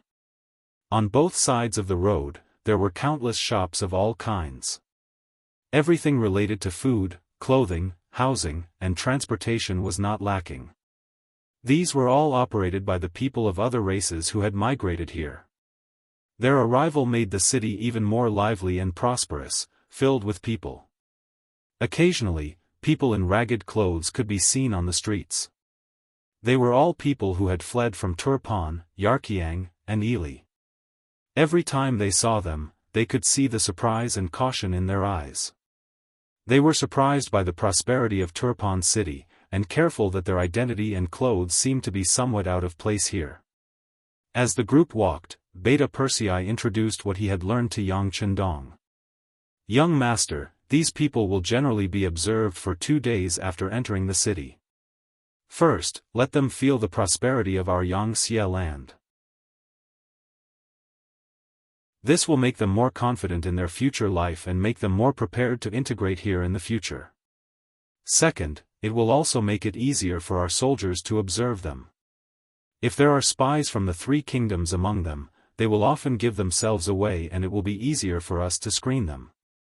Of course, after 2 days, those who have no problems will be invited to the shelter in the city to register. Then, they will be transported to the beginning city by the vehicles transporting supplies. There, they will report to the logistics headquarters of Yangtze for resettlement and distribution." Yang Chendong listened silently and nodded from time to time. He doesn't pay too much attention to these things now. With Yang Xia on the right track, he only needs to make decisions on some important matters. These matters will naturally be handled by specialized personnel. Sometimes, when they report the results, he may not even check them. Not bad, this is a good way to deal with it.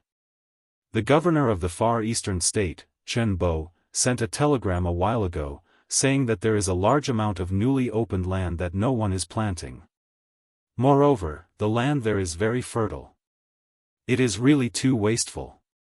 Now that we need manpower, we can consider letting Yang Si send more people over. Listening to Yang Chendong's instructions, Beta Persei of course agreed and kept it in mind.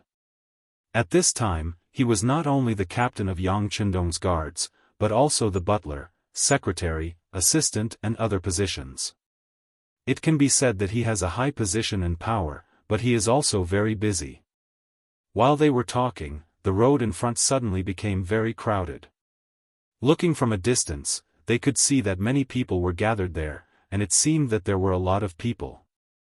On the periphery, many 5th Star Army soldiers in military green uniforms were maintaining law and order. What's going on? With so many people crowded here, Yang Chendong asked with a slight frown. Go and ask around. Beta Persei didn't often go out of the palace, so he naturally didn't know. He ordered Xiao Vi beside him. Very quickly, the two quick-witted dragon guards rushed forward and returned after a short while. Because they were on the street, they didn't salute Yang Chendong. Instead, they cupped their hands and said, "Sixth young master, the female soldiers in the propaganda office are setting up a stage to perform a show. There are many people watching nearby." Oh. The propaganda office.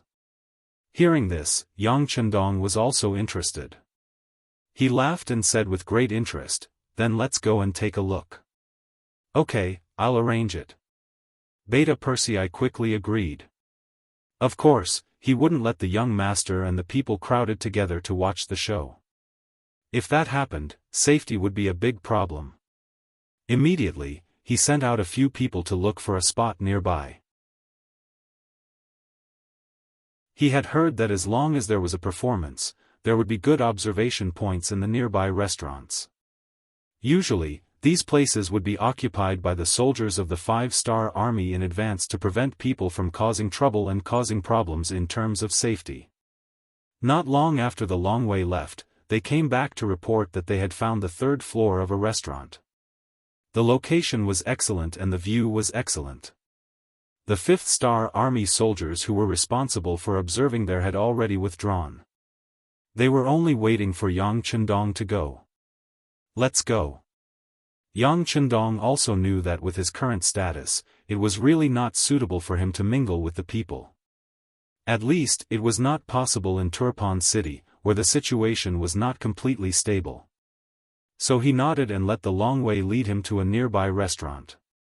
The 3rd floor was high and looked down from above. It was the big stage of the propaganda office. From here, he could overlook everything. There were originally a few tables on the 3rd floor, but they were completely empty at this moment. The table with the best view had a fruit plate placed on it. Yang Chendong naturally sat at the head of the table. He looked around and saw that the soldiers of the propaganda office were performing. There were many female soldiers among them, and all of them were young and beautiful. Their presence made the show even more attractive. Not long after Yang Chendong sat down, footsteps came from the stairs of the 3rd floor, followed by soft greetings. Yang Chendong's ears were extraordinary, so he naturally heard it clearly. Everyone was calling the 8th vice-captain. Needless to say, it must be Ba Daojiang, the vice-captain of the Long Wei 1st Brigade. It was Ba Daojiang. He was off duty today. He had just heard that Yang Chendong came out of the palace and came to the street, so he quickly rushed over. As soon as he entered the 3rd floor and saw Yang Chendong sitting there, he immediately gave a standard military salute. "Okay, you're not wearing your military uniform, so there's no need to salute."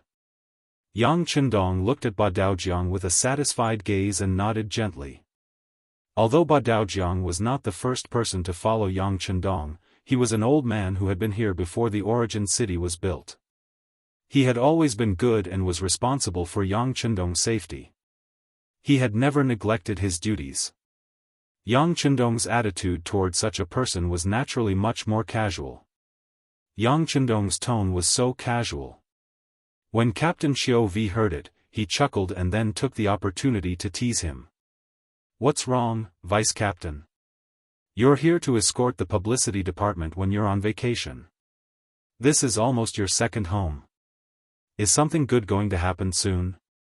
The burly Ba Daojiang suddenly blushed at this time, which was rare for him. He threw a look at Xiao Vi, telling him to shut up. Although Ba Daojiang was the vice captain, he had a very good relationship with Captain Xiao Vi. The two of them had gone through countless dangers and life-and-death situations together. Their relationship was not any worse than that of brothers.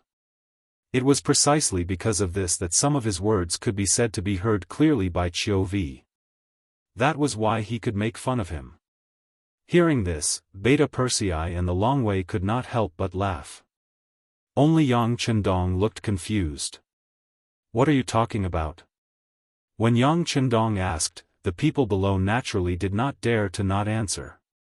Beta Persei then whispered in front of him, "Young master, the situation is like this. Ba Daojiang has fallen in love with the publicity department's director, Shui Qing. At this time, he is stepping up his attack on the city." "Oh?" Yang Chendong, who heard the news, nodded as if he suddenly realized something. He was really too busy, so he naturally did not pay too much attention to the matters of the soldiers around him. However, Yang Chendong knew about Shui Qing. She was considered an old member of the publicity department and was also one of the subordinates that the sixth madam, Wuan Xiaoyu, valued. He had some impression of this person. After being exposed, Ba Daojiang's face turned even redder. At this moment, he lowered his head, losing his usual vigor. Seeing this, Yang Chendong laughed. "Men should get married when they are of age. What's there to be embarrassed about? I just don't know how your progress is. Don't embarrass Long Wei." Even Yang Chendong began to make fun of him. The Long Wei could not help but laugh. Ba Daojiang, whose face was even redder, stretched his neck and said, "Sixth young master, Shui Qing has a good impression of me, but she said that she is too busy with work now, so she wants to wait a while before discussing the marriage." Obviously, Ba Daojiang was afraid that others would look down on him, so he directly admitted it. "Oh? Then there's no problem. Not bad." Hearing this answer, Yang Chendong knew that this was a matter of mutual consent. He thought that since he had nothing to do, he might as well be the matchmaker for another month.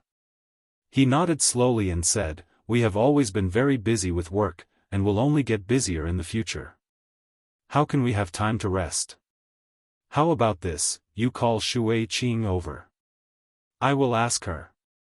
If there is no problem with her, I will make the decision for your marriage."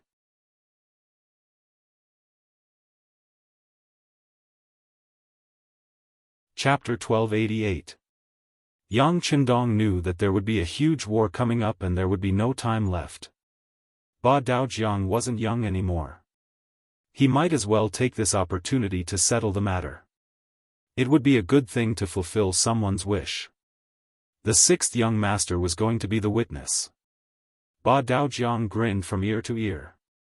Xiao Vi, who was standing at the side, saw that his deputy only knew how to smile and didn't do anything. He couldn't help but kick him. "What are you waiting for? Hurry up and invite Miss Shui Qing over." "Oh, I'll go right away."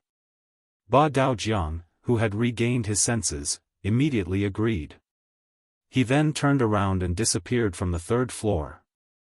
Seeing how anxious he was, the Long Wei crowd burst into laughter. In less than an instant's time, Ba Daojiang dragged the panting Shui Qing to the third floor of the restaurant and stood in front of Yang Chendong. Shui Qing was originally organizing a performance downstairs. Previously, she was the publicity director of the Origin City region. Now, she was promoted to the publicity director of the entire grassland region. There were many things that she needed to do every day. When Ba Daojiang suddenly appeared by her side, she was both happy and surprised. When Ba Daojiang first appeared by her side and expressed his desire to pursue her, Shui Qing also fell in love with this honest man. Later on, because of work, the two of them spent more time apart than together. However, this didn't dilute their feelings for each other. Instead, it made them feel like they were newlyweds every time they met. Later on, when the two of them were talking about marriage, Ba Daojiang even said that he would find a chance to report this matter to the sixth young master and invite him to be the witness. Regarding this matter, Shui Qing only listened to it for a while. What kind of person was the sixth young master? How many things did he have to do every day? How would he have the time to deal with these small matters?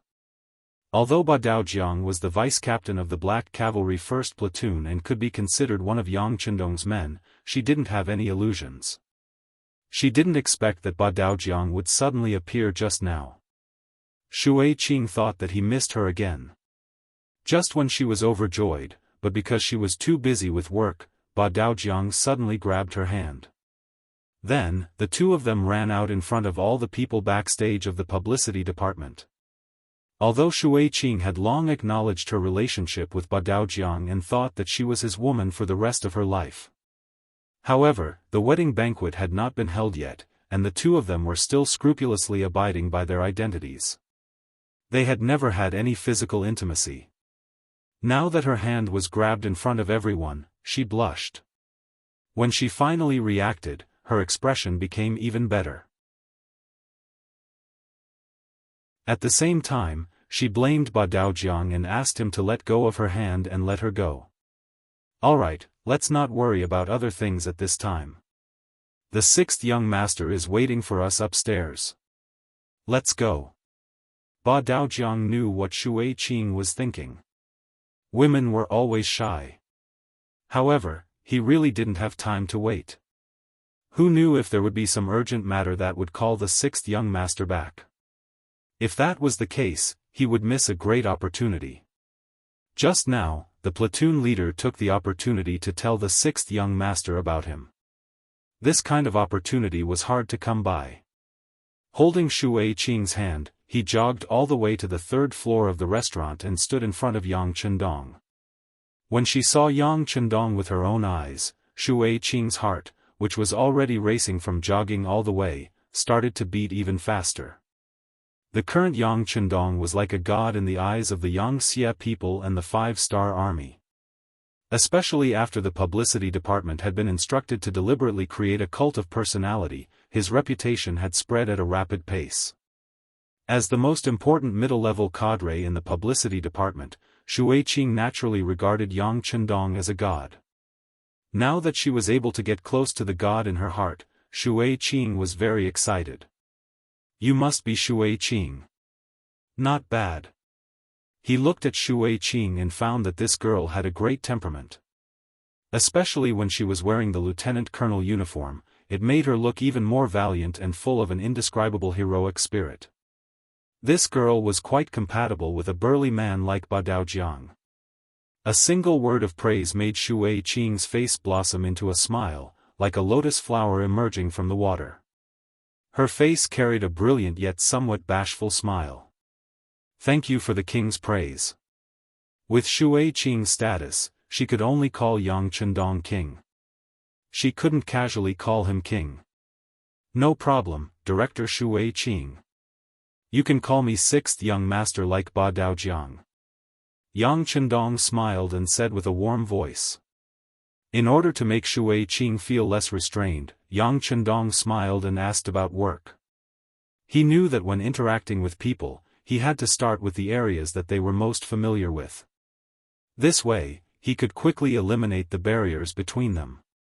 As expected, when it came to reporting work, Shui Qing became less shy and more shrewd and capable. Yes, sixth young master.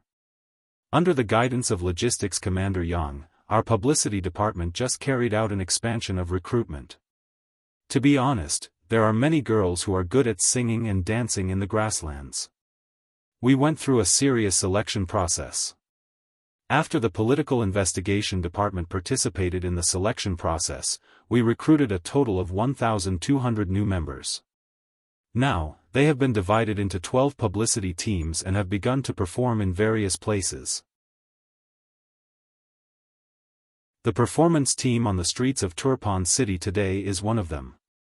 They are currently performing the defense of Turpan City not long ago. We used the Turpan brothers, Tumu, as the model and added some exaggerated techniques to create this performance. Listening to Shui Qing's report, Yang Chendong was also interested. He knew about Tumu. This person was a local of Turpan City. At first, he wanted to earn money, so he joined the defense of Turpan City. Later on, he fully displayed his ability to fight on the battlefield. Now, he was already a company commander of 100 soldiers. Although his position wasn't very high, as a local of Turpan, he could be a representative and a model to promote. More often than not, the more grassroots people would resonate with them. It could be said that this was a very good example. Yes, I know about Tumu. You chose him as the model, so your train of thought is correct. Then, tell me, how are the results? Yang Chendong wanted to know what kind of changes the performance of the publicity team could bring to the overall situation. After all, if the performance was only for the sake of completing the mission, but there were no results, then the performance would lose its true meaning. At this moment, Shui Qing's face revealed a confident expression. Sixth young master, the results are very good. With Tumu as the model, the recruitment office has already sent a notice. Now, there are many people who have signed up. They are already too busy. Oh. Ha ha ha, not bad, not bad. Yang Chendong was very satisfied with the results. To be able to recruit more soldiers from the local area was naturally something that he was happy to see. They were familiar with the local situation and had long adapted to the local climate. With them, the combat troops could take fewer detours. Listening to Yang Chendong's praise, Shui Qing's face was even sweeter than eating honey, and her small face was bright red. Seeing that Yang Chendong was in a good mood, Beta Persei also thought of some things he had heard before. He decided to put in more effort and put in some good words for Shui Qing. When he was pursuing Kikage, this director Shui Qing helped him a lot. He would not forget this favor. Young master, I heard that since the performance of the publicity team, the people have a better understanding of our army and some of our policies, so the voices and emotions against us have decreased a lot. There's such a thing?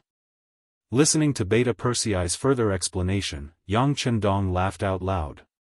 Very good, this is the change brought to people's lives and work by literature and art. Well, I hope the publicity department will continue to expand the performance team. I think 10 teams are a bit too few. I'll talk to Yang Si later, it should be expanded. 100 is not a lot. Since Yang Chendong said so, Shui Qing immediately agreed happily and kept nodding.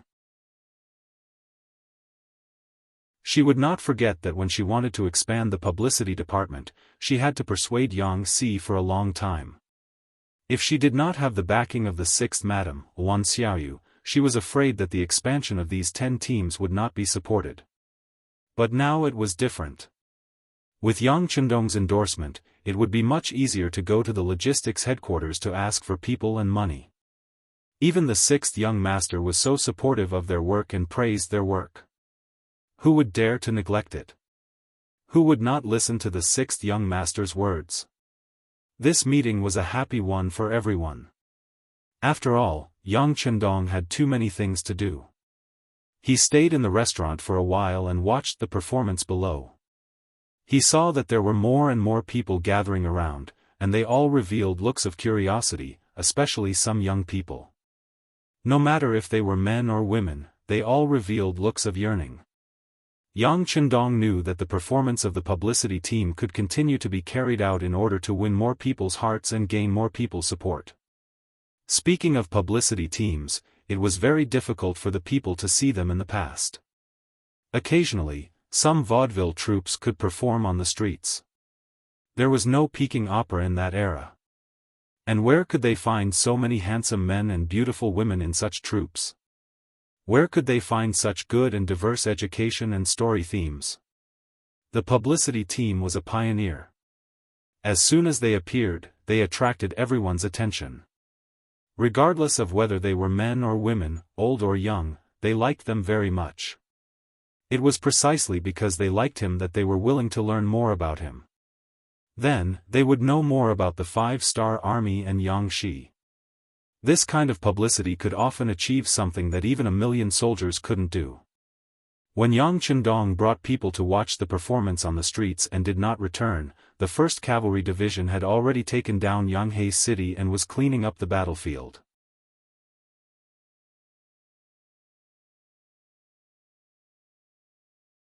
Chapter 1289. The newly appointed commander of the 4th Regiment, Su Kuda, looked at the corpses of the Turpan soldiers strewn about in front of him and felt a wave of dizziness. If his memory served him right, the battle had only lasted for an hour, but the 7,000 Turpan soldiers in the city had been utterly defeated. Just the 4th Regiment that he led had killed over 400 of the enemy, capturing close to 1,000. The most inconceivable thing was that not a single one of his soldiers had died in battle. Only 4 of them had been injured, and most of them were light injuries. They only needed to be treated before they could return to the battlefield. This was completely different from the bloody battle he had imagined. Although before the 1st Cavalry Division had entered the city, Ling Feng and the 4th Regiment had already used their cannons to blast through the city gates, preventing them from bearing the burden of sieging the city, but after entering the city, the performance of the cavalry under him was simply too valiant. Any Turpan soldier in front of them was easily defeated by a single charge, to the point that the enemy did not even have the strength to retaliate. Rather than calling it a battle, it was more accurate to call it a massacre. He had long heard that the 1st Cavalry Division was the most valiant cold weapon unit in the 5-star army, but having experienced it personally, he could not imagine it to be so valiant. In comparison, he felt that the victories he had won in the past did not count as much. In fact, they could not even be called great victories, and could only be described as obvious victories. Su Kuda couldn't be blamed for this. In the past, he had led an army of foreign races. Although there were some soldiers with good physical fitness, they didn't have much organization. It was difficult for them to coordinate well in battle. Yang Chendong also didn't give them more time to train. He simply let these soldiers search for experience on the battlefield. With the mentality of eliminating sand from the waves, this kind of army often didn't have much fewer casualties than the enemy. After spending so much time with such an army, it would be strange if he was not surprised to see the strength of the 1st Cavalry Division. While he was still in a daze, a cavalry unit came over from the side. The leader was the 5th Regiment commander, Gong Feng.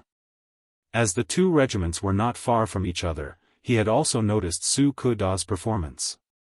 Gong Feng was curious about this regiment commander who had fallen from the position of commander and had his own opinions.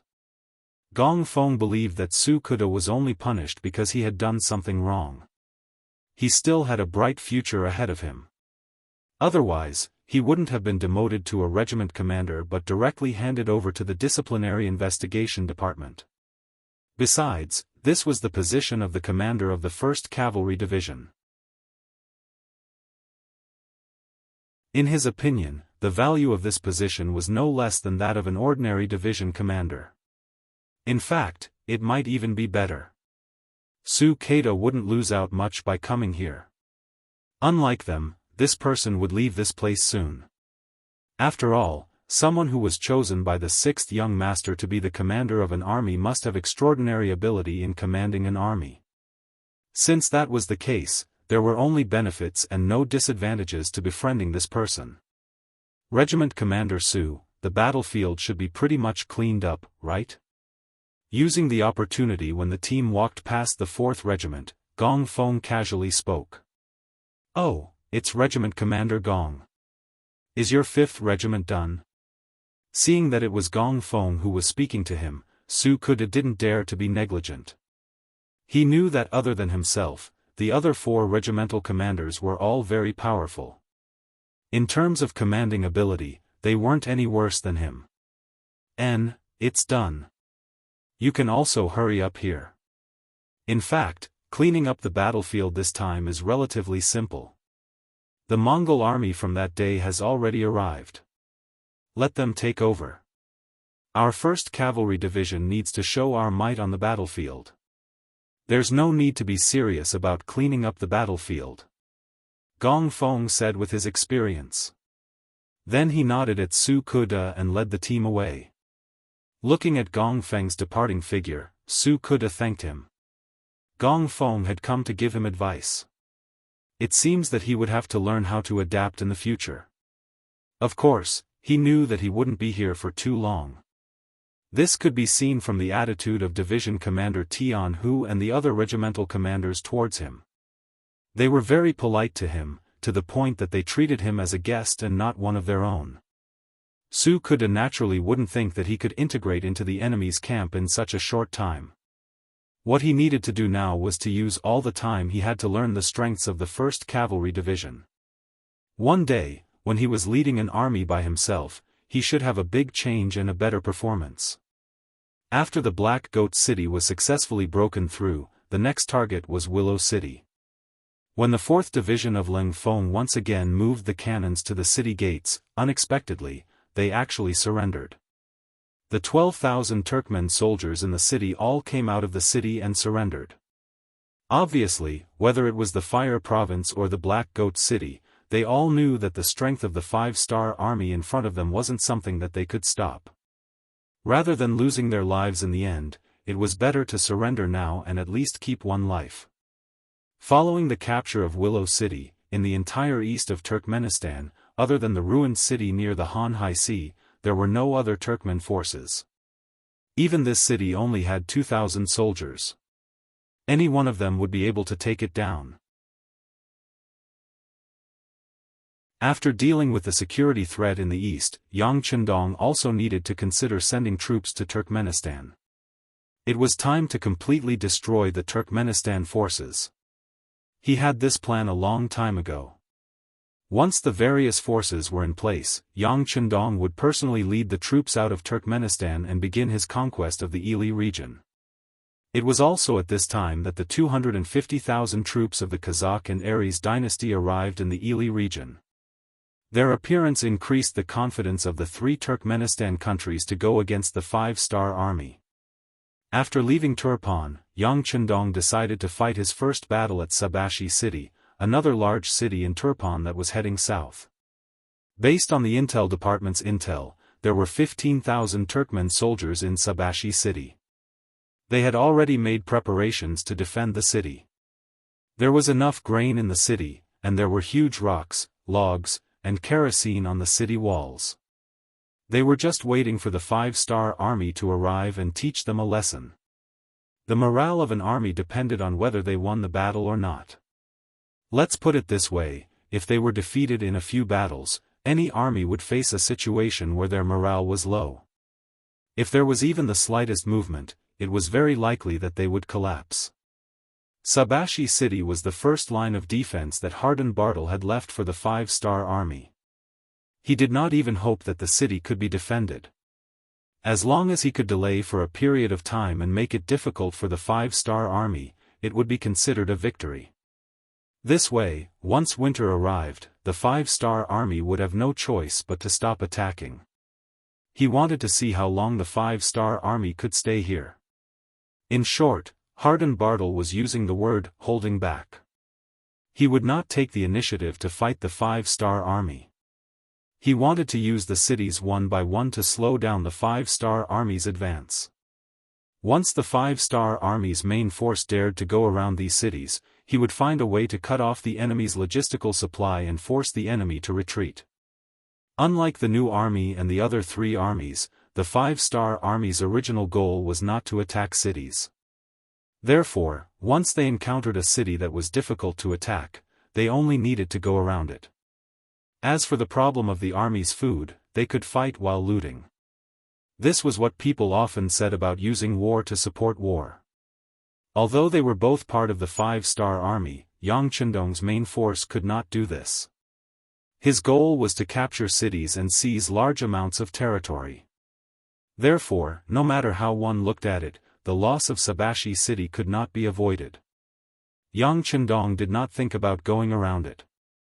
With firearms and cannons that were hundreds of years ahead of this era, why would he want to go around it? Sieging a city? This should be his favorite mode of war. Send down the order. The 4th Lu Division will be the vanguard, the Liaodong Division will be the left, and the Far Eastern Army's 1st Cavalry Division will be the right. After the 4th Lu Division breaks through the gates of Sabashi city, the left and right cavalry will enter the city together. Those who surrender will live, those who resist will die. After the order was sent down, close to 30,000 5-star army moved out, leaving Yang Chendong's main force and surging forward. Yang Chendong, who was very confident in this battle, called over General Narisong of the Mongol Alliance army and said, "Go and arrange for the people who are preparing to migrate to enter the city. Also, move all the people who should be migrating out. If there are people who are unwilling to leave their homes, forcefully take them away. If they resist, kill without mercy. Those who are not of my race will definitely have different intentions." Yang Chendong never had much patience for other factions and races. It was best if they agreed to surrender. As long as they listened to him, he did not mind giving them a better living environment. On the other hand, if they did not want to give him face, he would kill them all. He wanted to let others know that Bugnam of Gojoseon's temper was not so good. With the order given, the 5-star army quickly got busy. Following behind the main force, the Land Reform Committee also sent out a small team to follow the people who were preparing to move to Sabashi city. Yang Chendong's time was limited, and he would not waste too much time in Ili. He wanted to solve the problem here as quickly as possible. Previously, when the new army passed by this place, they chose to go around it. This made the Turpan soldiers heave a sigh of relief. This time, when they saw another batch of 5-star army appear here, they knew that it would be hard to avoid this battle. However, under the orders of the defending general, they were prepared for battle. At the same time, smoke signals were lit up on the city walls, sending out warning signals.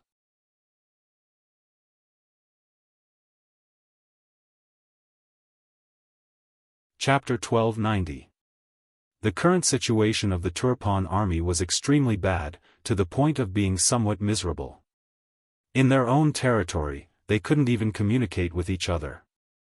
The only way to contact each other was to use smoke signals to determine whether they were in danger or not. This naturally had a lot to do with the fact that the new army was attacking everywhere. They did not focus on attacking cities, but rather on reducing the enemy's strength. The new Third Army had regiments and even battalions as units. Once they found a Turpan army, they would appear from all directions to surround and annihilate them. As time passed, the Turpan army could only hole up in their cities, not daring to take half a step out. They did not even dare to leave their cities, nor did they have the communication devices of the 5-star army. Right now, they were like fat lambs in a pen, waiting to be slaughtered. As the smoke signals rose, the city walls of Sabashi were filled with Turpan soldiers. They had even learned from the 5-star army's experience in defending Turpan, gathering the civilians who had not fled. They wanted to borrow the strength of the civilians to defend the city. However, unlike the 5-star army, they did not provide any benefits to the civilians. They were completely using the situation of grabbing able-bodied men to chase the civilians to the city walls. This method of using the civilians as cannon fodder naturally attracted the curses of the civilians. Tuoshiyuan city wasn't a small city. It could be considered one of the most important cities in the Turpan kingdom. However, because it was too close to the main force of the 5-star army, the Turpan soldiers had long fled. There were no civilians left in the city. The moment the 5-star army arrived, they were able to move in smoothly. The largest mansion in the city also became Yang Chendong's temporary resting place. Before the residence could be completely cleaned up, the battle report from the front lines was sent over by Wang Shan. When Yang Chendong saw the contents of 4th Master Lu's report, he couldn't help but laugh heartily. His face was filled with joy as he said, "This is really like the saying, if you don't seek death, you won't die. The Turpan soldiers are forcing the civilians like this, how can they still have the hearts of the people? Once the hearts of the people turn against us, we can save a lot of trouble by occupying this place." Beta Persei at the side also saw the telegram and nodded in agreement. That's right, it seems that the Turpan army does not treat the civilians as humans at all. This will cause the civilians to riot. They are shooting themselves in the foot. After saying this, Beta Persei had a worried look on his face. He continued, "There are so many civilians on the city walls, are we still going to continue running?" "Of course." Yang Chendong said with an extremely confident tone, "Right now, the civilians are not our civilians, we have no obligation to ensure their safety.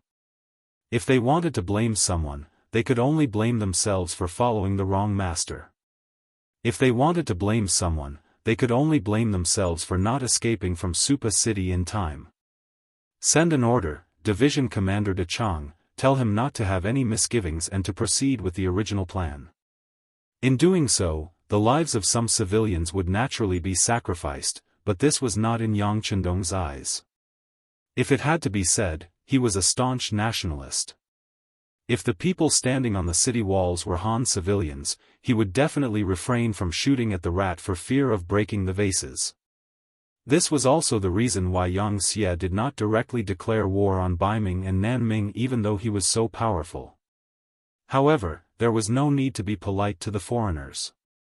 The deaths of these civilians would be blamed on the Turpan government. After the unexpected situation occurred, Division Commander De Chang had no choice but to report it, but he did not stop the work at hand. The muzzles of the cannons that should be adjusted were already in place. With his understanding of the 6th young master, just these foreigners alone would not be able to stop the 5-star army's determination to occupy this place. As expected, the order to attack according to the original plan was sent to him. Immediately, Division Commander De Chang did not hold back. He raised the red flag high and roared, "Fire!" Boom! Boom! Boom! In just the first round of bombardment, out of the 6 cannonballs, 2 cannonballs accurately landed on the northern city gate. The tall city gate that normally required at least 4 people to close began to tremble as if it would break open at any moment. Second round of cannons, continue. Division Commander De Chang lowered the red flag in his hand again. Immediately, another round of cannons was fired, causing the ground to tremble again. On the city walls of Suba, the cannons suddenly fell. This caused the Turpan civilians, who were originally unwilling to go up the city walls, to have a drastic change in expression. The cowardly ones had already wet their pants and sat down on the ground. Their legs were trembling, and they had no strength to stand up. Most of the civilians were like this because they had never seen such powerful cannons before. In their eyes, firecrackers were not something they could come into contact with frequently, let alone cannons that were 10,000 times more powerful. In contrast, the Turpan soldiers guarding the city were also frightened. They were not mentally prepared in this regard. When the cannons fell, especially when one of the cannons landed among them, it immediately caused dozens of casualties. Looking at the broken limbs everywhere, and the smell of blood directly assaulted their nostrils. The soldiers were all trembling, and their hands that were holding swords became weak. At this point, how could they still have the time to monitor the civilians' performance? The series of cannons completely disrupted the Turpan army's plan, and also caused their already low morale to drop to a freezing point. When another 6 cannons were fired, one of them destroyed the north gate of Suba. The Liaodong Cavalry Division and the Far Eastern Army's 1st Cavalry Division, who had been waiting for a long time, rushed in through the gate. When the battle cries rang out in all directions, the soldiers' last line of defense completely collapsed. At this moment, most of them did not fight with their weapons. Instead, they threw down the weapons in their hands and turned to flee. This was not a battle strategy of this era, and it caused their confidence to be completely destroyed. In their hearts, an indelible thought was formed: the 5-star army was not human, and could not be defeated. The 2 divisions of cavalry smoothly entered Sabashi city from the north gate. The cannons also stopped firing, but the chaos in the city did not stop. They did not expect the 5-star army to arrive in front of them so quickly, and the Turpan soldiers in the city did not make any preparations. As a result, the 5-star army cavalry charged in all directions, and unless they threw down their weapons and surrendered, they were all killed by the brave 5-star army cavalry soldiers. There was almost no resistance, and Suba was conquered by the 5-star army. They captured and injured over 10,000 enemies, and saved over 30,000 civilians. From the start of the cannons to the end, it only took 6 hours. When the news of victory reached Yang Chendong, he waved his arms and said excitedly, "There is no need to pack up anymore. We will set off now and head to Suba. At the same time, we will inform the 4th Division and the rest of the front line to continue forward. Our next target is Kunlui City." Under the lead of Commander Bai Shuang, the First Army understood more about the situation in the Ili region through Slam. After discussing with the 4 division commanders, they finally gave up on Daoist City and chose to charge towards Nalato City. Under the meticulous planning, Slam introduced the grain merchants to Nalato City. Under the same method, they took another city without any bloodshed. It could be said that their progress was extremely fast. When they were about to take the city of Telhala, the news finally leaked out. After all, this was already within the borders of the Ili Empire. Their spies were everywhere, and it was impossible for the 30,000-strong First Army of the outsiders to remain completely silent.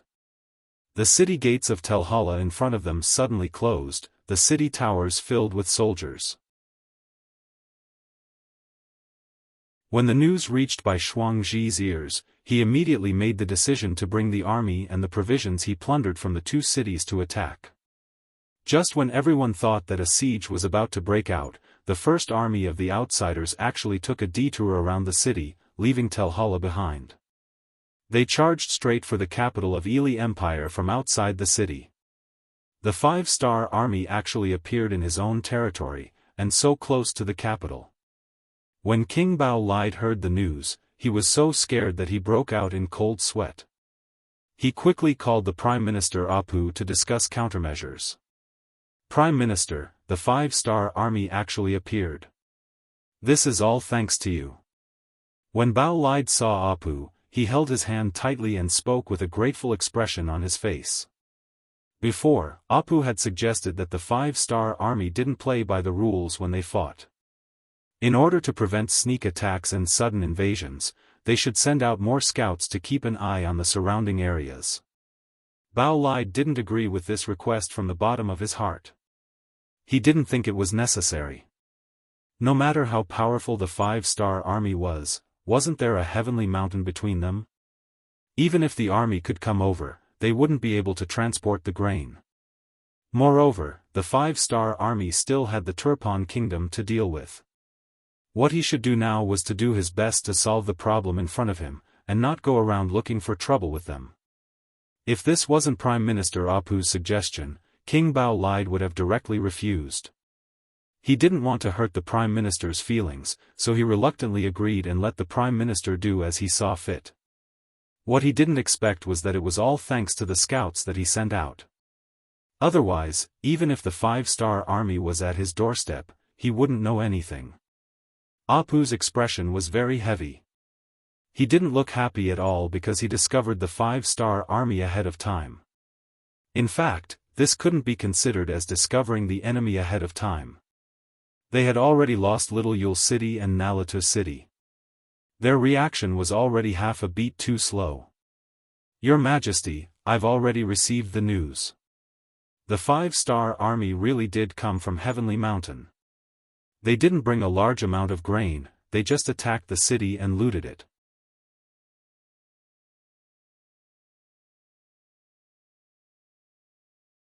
Chapter 1291. What?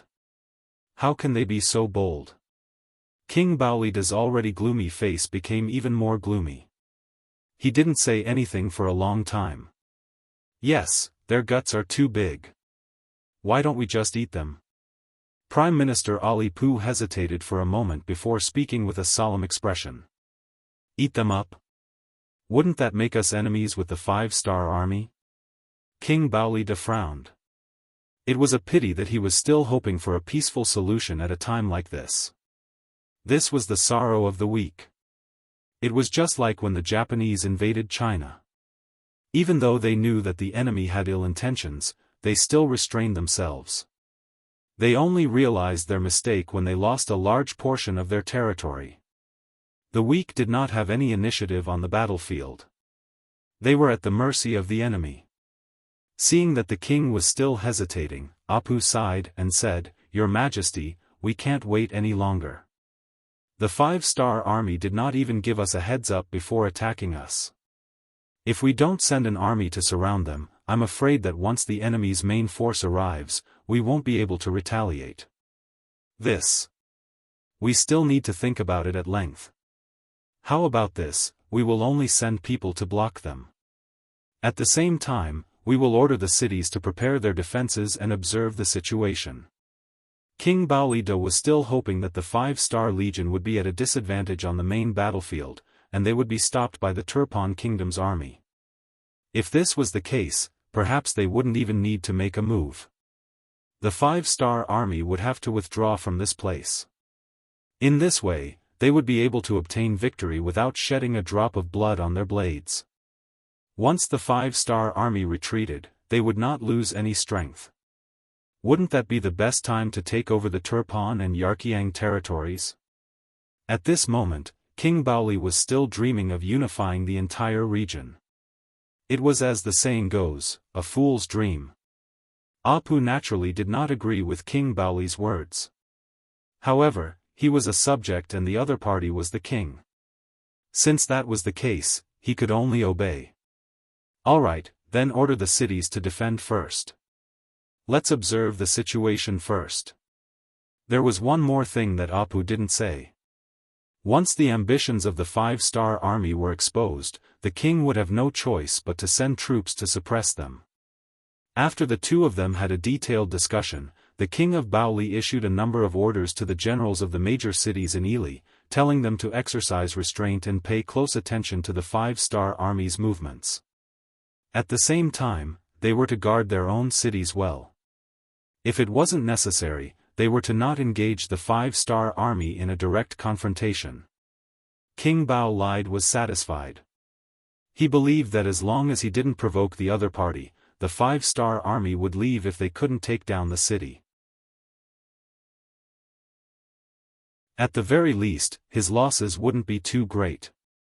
On the other hand, Arup was unwilling to leave. He could clearly see how ambitious the 5-star army was. Their strength was not something a small country like Turpan could satisfy. Right now, the most important thing to do was to unite and fight against the enemy together, and not watch each other make fools of themselves and be defeated one by one. I can only persuade His Majesty next time. Let's go back. After leaving the palace, Arup sat in a sedan and headed back to the Prime Minister's residence under the protection of 20 guards. What he didn't know was that after he left this time, when he returned to this place, everything had changed. Just as Arup and his men left the palace, several pairs of eyes stared at them from a dark corner. Soon, a very small voice sounded out. The target has left the palace and is heading back to his own residence. Tell everyone to be prepared. The journey from the royal palace to the Prime Minister's residence was about 6 li. Along the way, they had to pass through a rather remote street. Here, this street was filled with dozens of black shadows. All of them only had one goal, and that was the slowly approaching palanquin. Arup sat in the sedan with his eyes closed and a worried expression on his face.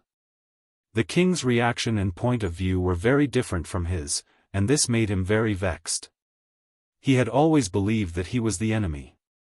When facing the ambitious 5-star army, it was fine if he didn't make a move, but if he did, he had to make sure that he hit the enemy with a heavy blow. Only then could he make the enemy feel pain and retreat. Although doing this might lead to the retaliation of the 5-star army, if he didn't do this, would they let him off so easily? The 5-star army's strategic intentions were very clear. They had set their sights on this piece of land and wanted to occupy it. This created an irreconcilable conflict between the two sides.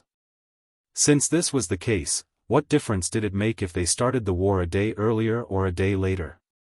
If they didn't take advantage of the fact that the enemy had yet to gain a firm foothold and missed this opportunity, they might not have another chance like this in the future. No, I have to persuade His Majesty in the future that he can't be soft on the 5-star army. The enemy only has 30,000 cavalry. As long as he plans well, with the geographical advantage, it won't be difficult to mobilize 100,000 cavalry. At that time, with an absolute advantage in numbers, victory will be within reach. As he muttered to himself, several military plans began to take shape in Apal's mind. Clang, clang. The palanquin suddenly fell to the ground without any warning. Alapu, who was deep in thought, lost his balance and nearly fell out of the palanquin. The sudden change caused his expression to change. He immediately shouted angrily. "What's going on?" Although Apal's temperament was good and he took good care of the people around him, anyone would be angry after being tossed around like this. He was also an exception. After shouting angrily, he wanted to lift the palanquin to check. But before he could do anything, the palanquin's curtains opened from the outside, and a very unfamiliar face appeared. After carefully sizing up the shocked Apu, the corners of his mouth curled up slightly. "That's right. We can verify his identity now. Take him away." What did he mean by verifying his identity? Apal didn't quite understand, but he knew it wasn't anything good. When he thought of the fact that he was in the middle of the city and there should be soldiers patrolling around, he wanted to shout loudly to attract more people. But his actions were already under the eyes of the stranger. He saw an arm coming at him through the air, then his neck stiffened. His body fell to the side and he lost consciousness. Just like that, Prime Minister Apal was taken away. More than an hour later, a group of patrolling soldiers passed by and saw the sedan. After confirming that it belonged to the Prime Minister, they immediately sent people to investigate. It didn't take long for the news of Prime Minister Apal's disappearance to reach the palace. Soon, King Bao Lide's shouts could be heard. "Find him. Find him even if you have to dig 3 feet into the ground." These shouts caused the generals who came to report to tremble and complain inwardly. But if they knew that Apal had already been sent out of the capital by the intelligence department, they wouldn't be complaining, they would be crying for help. Soon, the news reached the ears of Yang Chendong, who was on his way to Kunlost City. His expression didn't change, and he said in a thick voice, "Understood, tell Chuisho to protect Apal's safety, this person is very useful." This matter was arranged by Yang Chendong. To be able to become a famous prime minister, there are many records in history. Such a person, Yang Chendong, has a lot of scruples in his heart. Of course, he wouldn't underestimate such an opponent, so he sent Chuisho to lead ninjas to carry out the kidnapping plan. The operation code was called Needle Extraction. Sure enough, they didn't disappoint. The ninjas who dared to fully submit to the Prime Minister were able to do such a thing without anyone noticing. After contacting the local situation team, they quickly made a targeted plan. A burst of poisonous smoke was scattered, and the whole operation didn't cause any commotion. Without Apal's protection, it was like a bird that lost a wing, the threat it posed was greatly reduced. This also created more opportunities for Bai Shuang's First Army's military plan. For example, after receiving the king's order, the cities of the Yili Empire were all in a state of self-defense, their gates were tightly closed, and they looked like they were on the verge of death. But what they didn't know was that Shuang Bai never intended to attack a city. Even when he took over Little Yule City, it was only to replenish his food supplies. Their main task was to cause destruction, to disrupt the social order of the Yili Empire, and to attack their strength. Some large cities have the help of their gates, which can be closed for defense. But some villages and towns can't, and these places became the targets of the First Army. They rode fast horses and rushed into the houses of large families, but whenever they encountered resistance, they would kill without mercy. After creating one bloody case after another, they would even open the granaries of the rich families. Apart from taking away some of the things that they needed, they would leave the rest untouched, allowing the wind to blow on them, allowing the sun to shine on them, and allowing the ordinary people around to spy on them. At first, the commoners were afraid of the power of these large families, so they didn't dare act rashly. But 1 day passed, 2 days passed, and some of the more daring people entered the manor. When they saw the ground covered in corpses, the fear in their hearts disappeared, and the piles of food that had already been opened up were quickly snatched clean by these people.